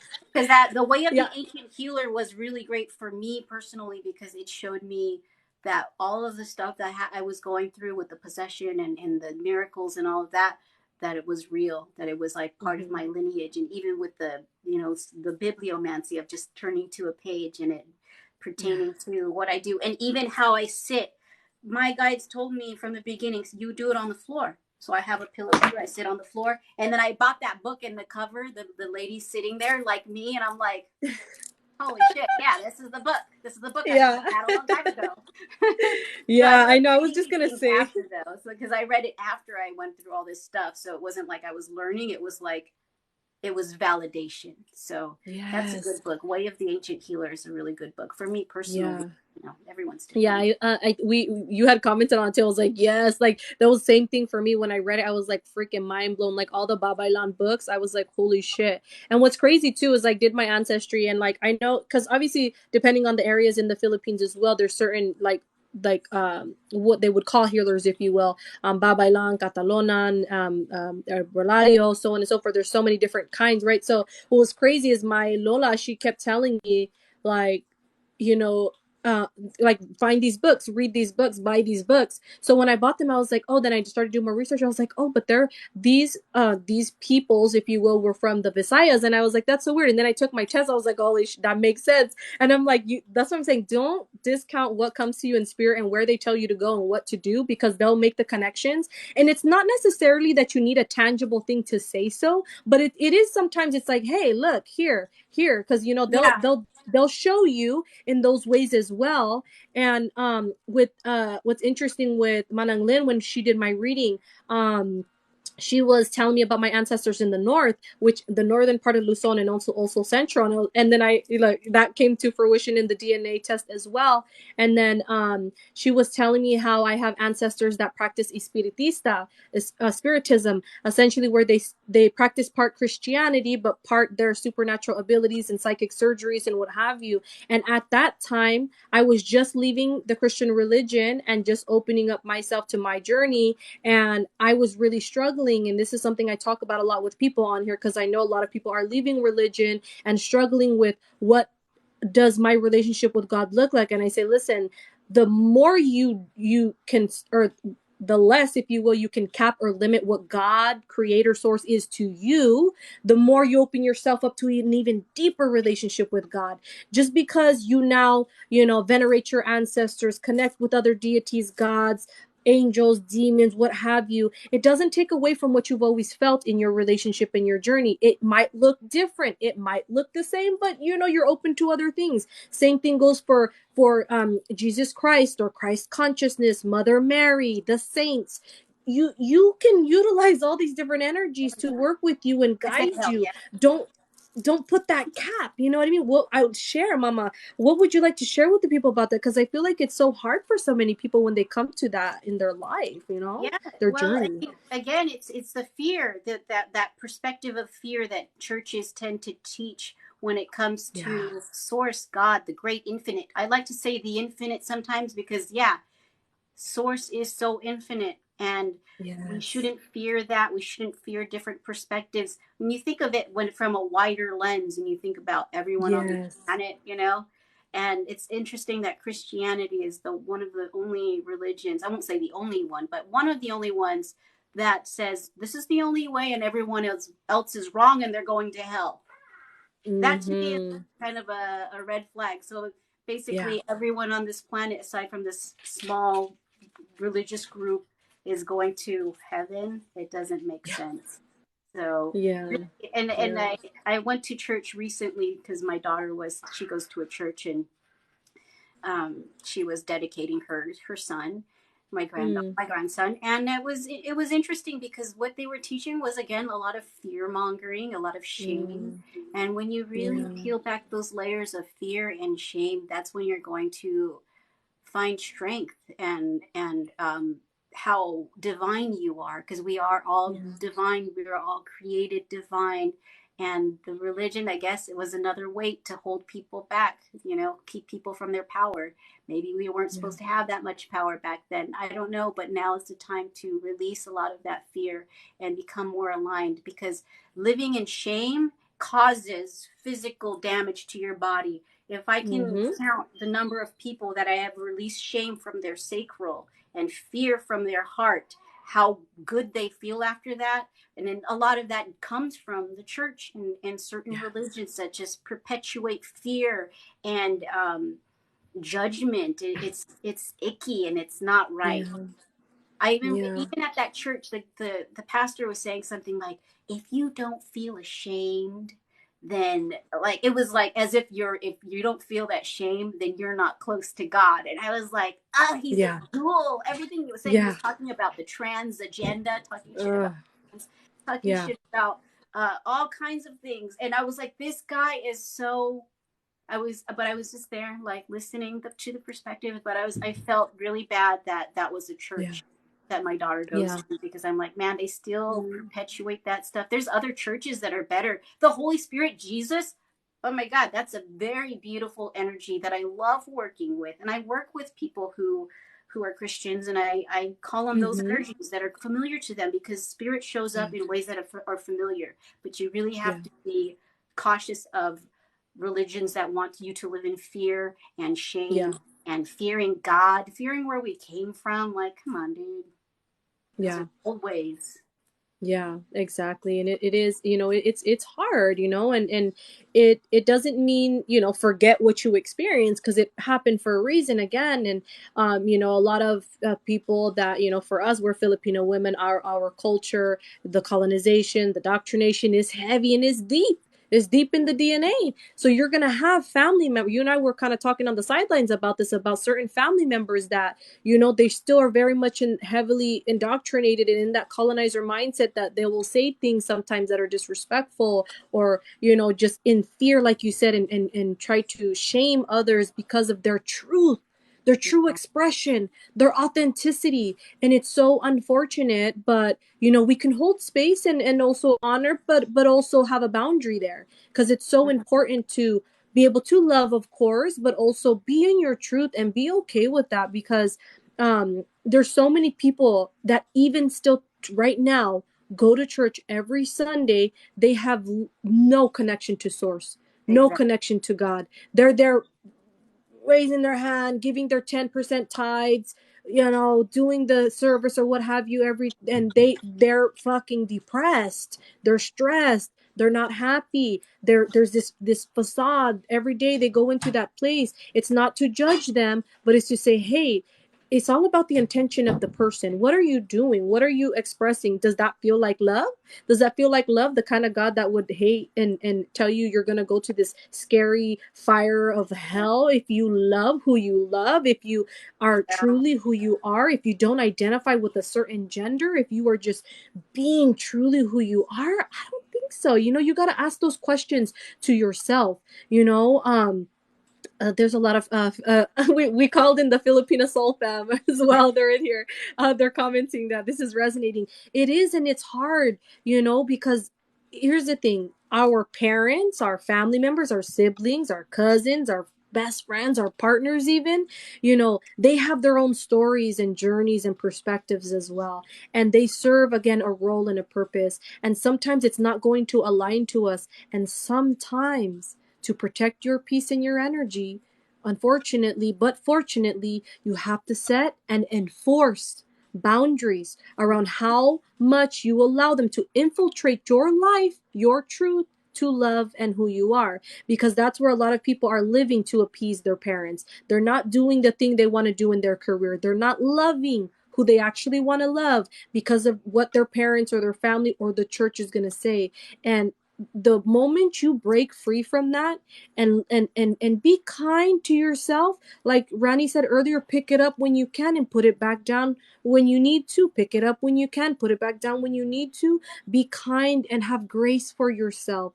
Hold space for yourself as you uncover the layers of who you are. Your soul has been to many places. Your soul is so many things you have seen and been, and you are fucking resilient. Okay, you are powerful, you are love, and you are the darkness too.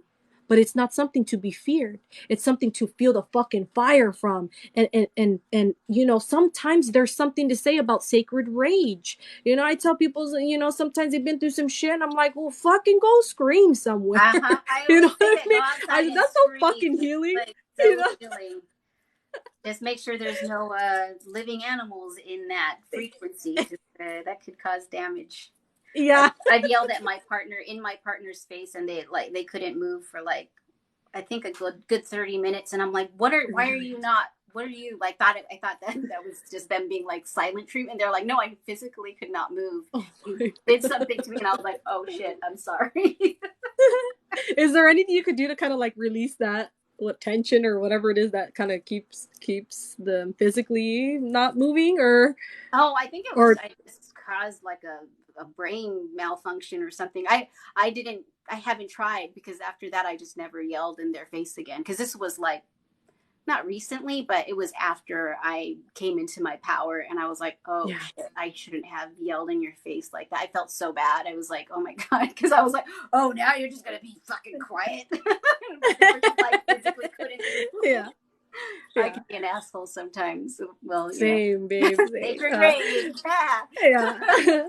You Mention know, no one's in the speaking of crossfire. yeah, speaking of partners, this is something I like to talk about with people as well. And again, family members or people live in your household or the closest people to you. You know, when you start on this journey, you're going to raise your vibration and certain things are going to align. And maybe your partner, husband, wife, partner, whomever, again, or family that you live with, they're not going to agree sometimes for the larger majority of the time with what you're starting to research or come into. They might even shame you, and you might also naturally feel like you want to wake them up. That's something that happens. Almost every person I've worked with struggles with that. I need you to wake up. You need to know this infinite source of love and healing, and and we get it, but you cannot interfere with their path and their journey. It's, of course, your intention is good, you mean well, but you're not going to get anywhere fast. I had to learn that with my husband. He grew up very spiritual. My husband can see auras. He's not on the path that I'm on. It's not to say he isn't healing. He heals in his own way, in his journey and his path. We've made great breakthroughs in our relationship. And what's fucking crazy, I've shared this before. We planned to get married before the pandemic hit. We were actually supposed to get married the month after March, and we didn't. And what's fucking crazy, I told him during everything while it happened, I said, babe, I'm actually really glad we didn't get married because we weren't in a good place. And he's like, I know we weren't. And we were really able to work through some things individually and then come together. And again, although like I tell him some wild shit, I'm like, babe, in session, I was talking to some fucking ETs. I was talking to some fucking demons and shit. I was banishing some shit. And he's just sometimes like, okay, like he's just supportive. Sometimes he likes to question, which I love that dialogue because I get a different perspective from him too. But what can you share with people that might be experiencing that or struggling with their partners, their family members that don't agree with them, or they're trying to wake up, so to speak? Yeah, I What have to. would you share? And a lot of people are going through that. It's a pattern I'm seeing in a lot of sessions. A lot of old Yeah. relationships dissolving. A lot of people feeling like they're crazy. The reality is that you can't force a flower to blossom. You'll just damage it. Yes. So you have to allow people to be where they are. You can hold space for them. If they want to hear from you, you can give them that information. But it's not necessarily anyone's job to force this information. That would be like if you were living with someone who's all talking about you're going to go to hell all the way if you do this, that. You know what I mean? So Yeah, you exactly. can give information, but realize that not everyone's going to be as receptive. Because when I was going through my thing, I was so fucking stoked. I was like, I'm talking to ghosts, miracles are happening, things are happening, telling all these, and they're just like, okay. And I was shocked because I was like, Yeah. how dare you not get excited for me about Yes, these things? same. Like, there's so much more. I'm telling you these things. And then I realized, it's not even my job to convince people that this is actually the true thing that's happening to me. Because I forgot that some people lie, because I don't necessarily lie. So when I was saying all this stuff, I'm like, what? You don't believe me? Like, this is miracles. But yeah, it's not our job to really convince anyone, or you like, don't get your feelings hurt if people don't trust you or believe you when these things are fantastic. Just believe in yourself, trust in your heart. And I promise you, if you feel like you are losing relationships, or relationships are changing or dissolving, the more you work on your heart, the more you will attract people who are aligned to you. This is what we have, I dropped a lot of friendships, or some people just exited my life when I got sober, because of, when you're not sober, you're partying as much, and it just makes sense that things change, and love to them. But at the same time, there's always going to be someone who's aligned to you in any part of your path. So never feel alone. Wherever you are on your path, you can always find those who are aligned to you. Whether you want to be a piece of shit, you can find pieces of shit that are just like you, or you can raise your vibration and find those people as well. Yep, exactly. Exactly. Someone had asked, I think we touched on that, but someone was saying, if you're on a spiritual path, are you able to be with someone who isn't? And I would say yes, Yes. absolutely. And here's what'll happen. I say this all the time in session. I'm like, listen, when you are doing the work to raise your vibration, things are shifting around you. The people around you are feeling things. It may trigger them. You're not intentionally trying to do it, but it just naturally happens. And maybe you're planting seeds. Don't be forced, because it's just like leaving the church. It's like the church, right? They're like, oh, believe in God or you're gonna go to hell. It's the same shit if you're doing it, but you're now calling it spirituality. Check Mm-hmm. yourself with that, right? Check your inventory. Check your spiritual ego when you do that, because it's the same fucking shit. And it is a challenge, and sometimes you're gonna come across like straight up tests. Your spirit guides will go, all right, we healed this cycle, but I'm gonna throw a bone. I'm gonna throw your ex back in your life Mm-hmm. out of nowhere. They're telling you all the things you always wanted to hear before. Now they're here again and they're ready. They're whatever. What are you gonna do? Type shit, right? Because I feel like relationships have been a heavy one in session. What do you do with that? People that sometimes are actually meant to close out that cycle, leave that abusive relationship, you leave that abusive partnership, marriage, what have you. And this is not only romantic. Again, it can be your Mm-hmm. family members. It can be your fucking Right. closest, bestest friends. Like the way I had to cut off my childhood best friend, like right before wedding planning and shit, that was fucking hard.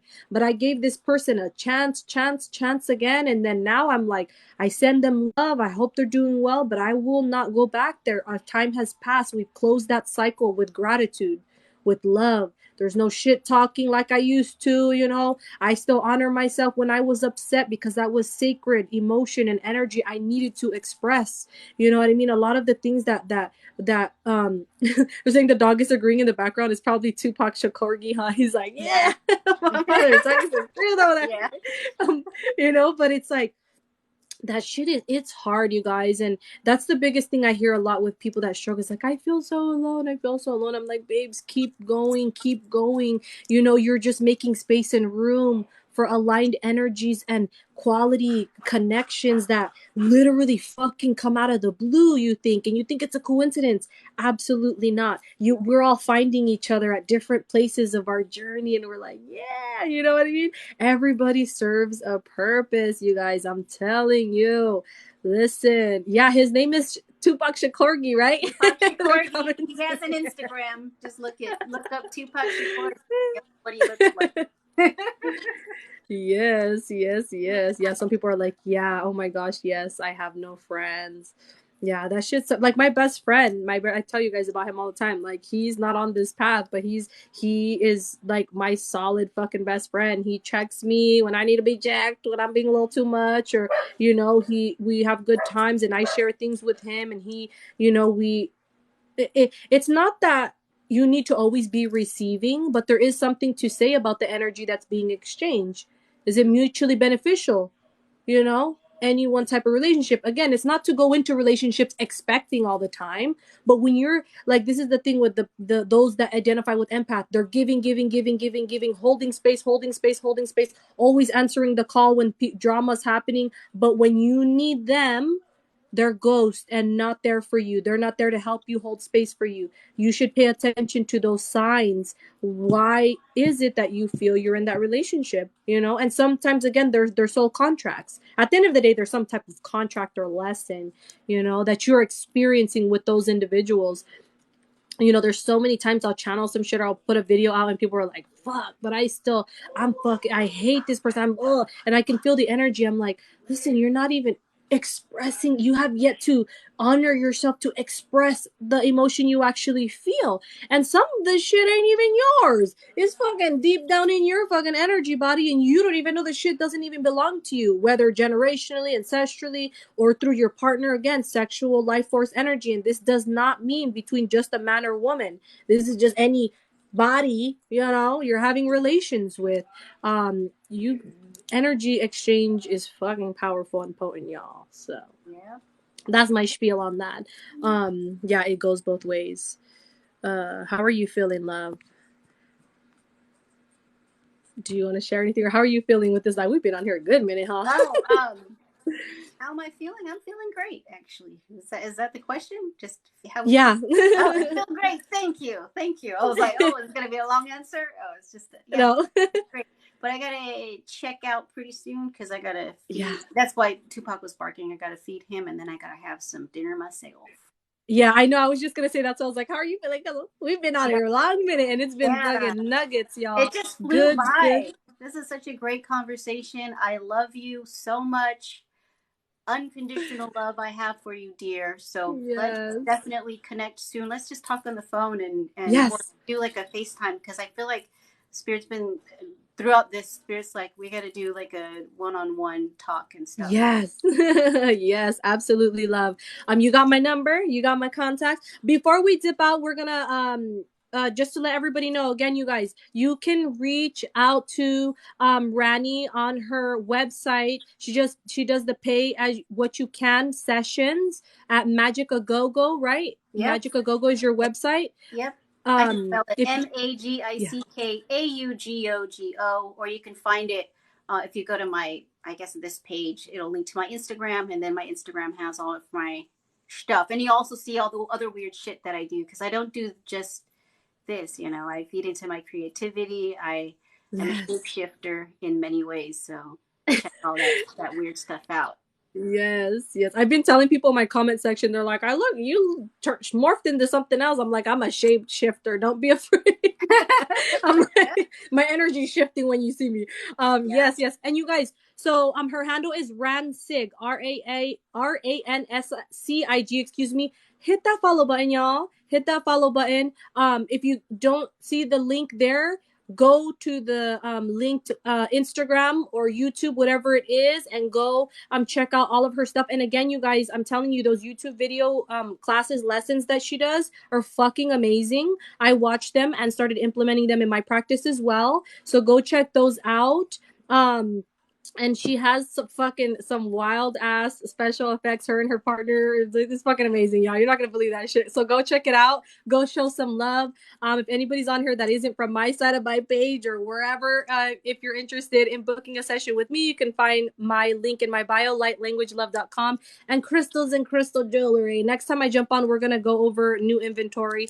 But this was amazing, you guys. There's no coincidence you all joined this live tonight. It was so informational, such beautiful, high vibrational energy, speaking real, speaking raw, what to expect on your beautiful self love spiritual journey. There is no separation, babes. This is your beautiful life.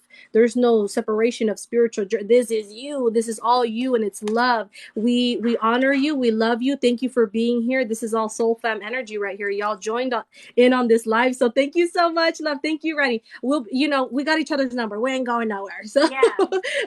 we'll set up a FaceTime and connect for that. I look forward to it, babe. I love you. Thank you so, so much for your time and energy coming in and sharing with the collective. This was so meaningful on so many levels for me personally, and I'm sure for everybody that joined this live for however long they were able to. This was pure fucking magic. Okay. So thank you. Thank you, love. Have a good evening, and we'll talk soon. And thank you guys. I'll check you guys out on the next live. Okay, good night. Thank you. Bye. Bye.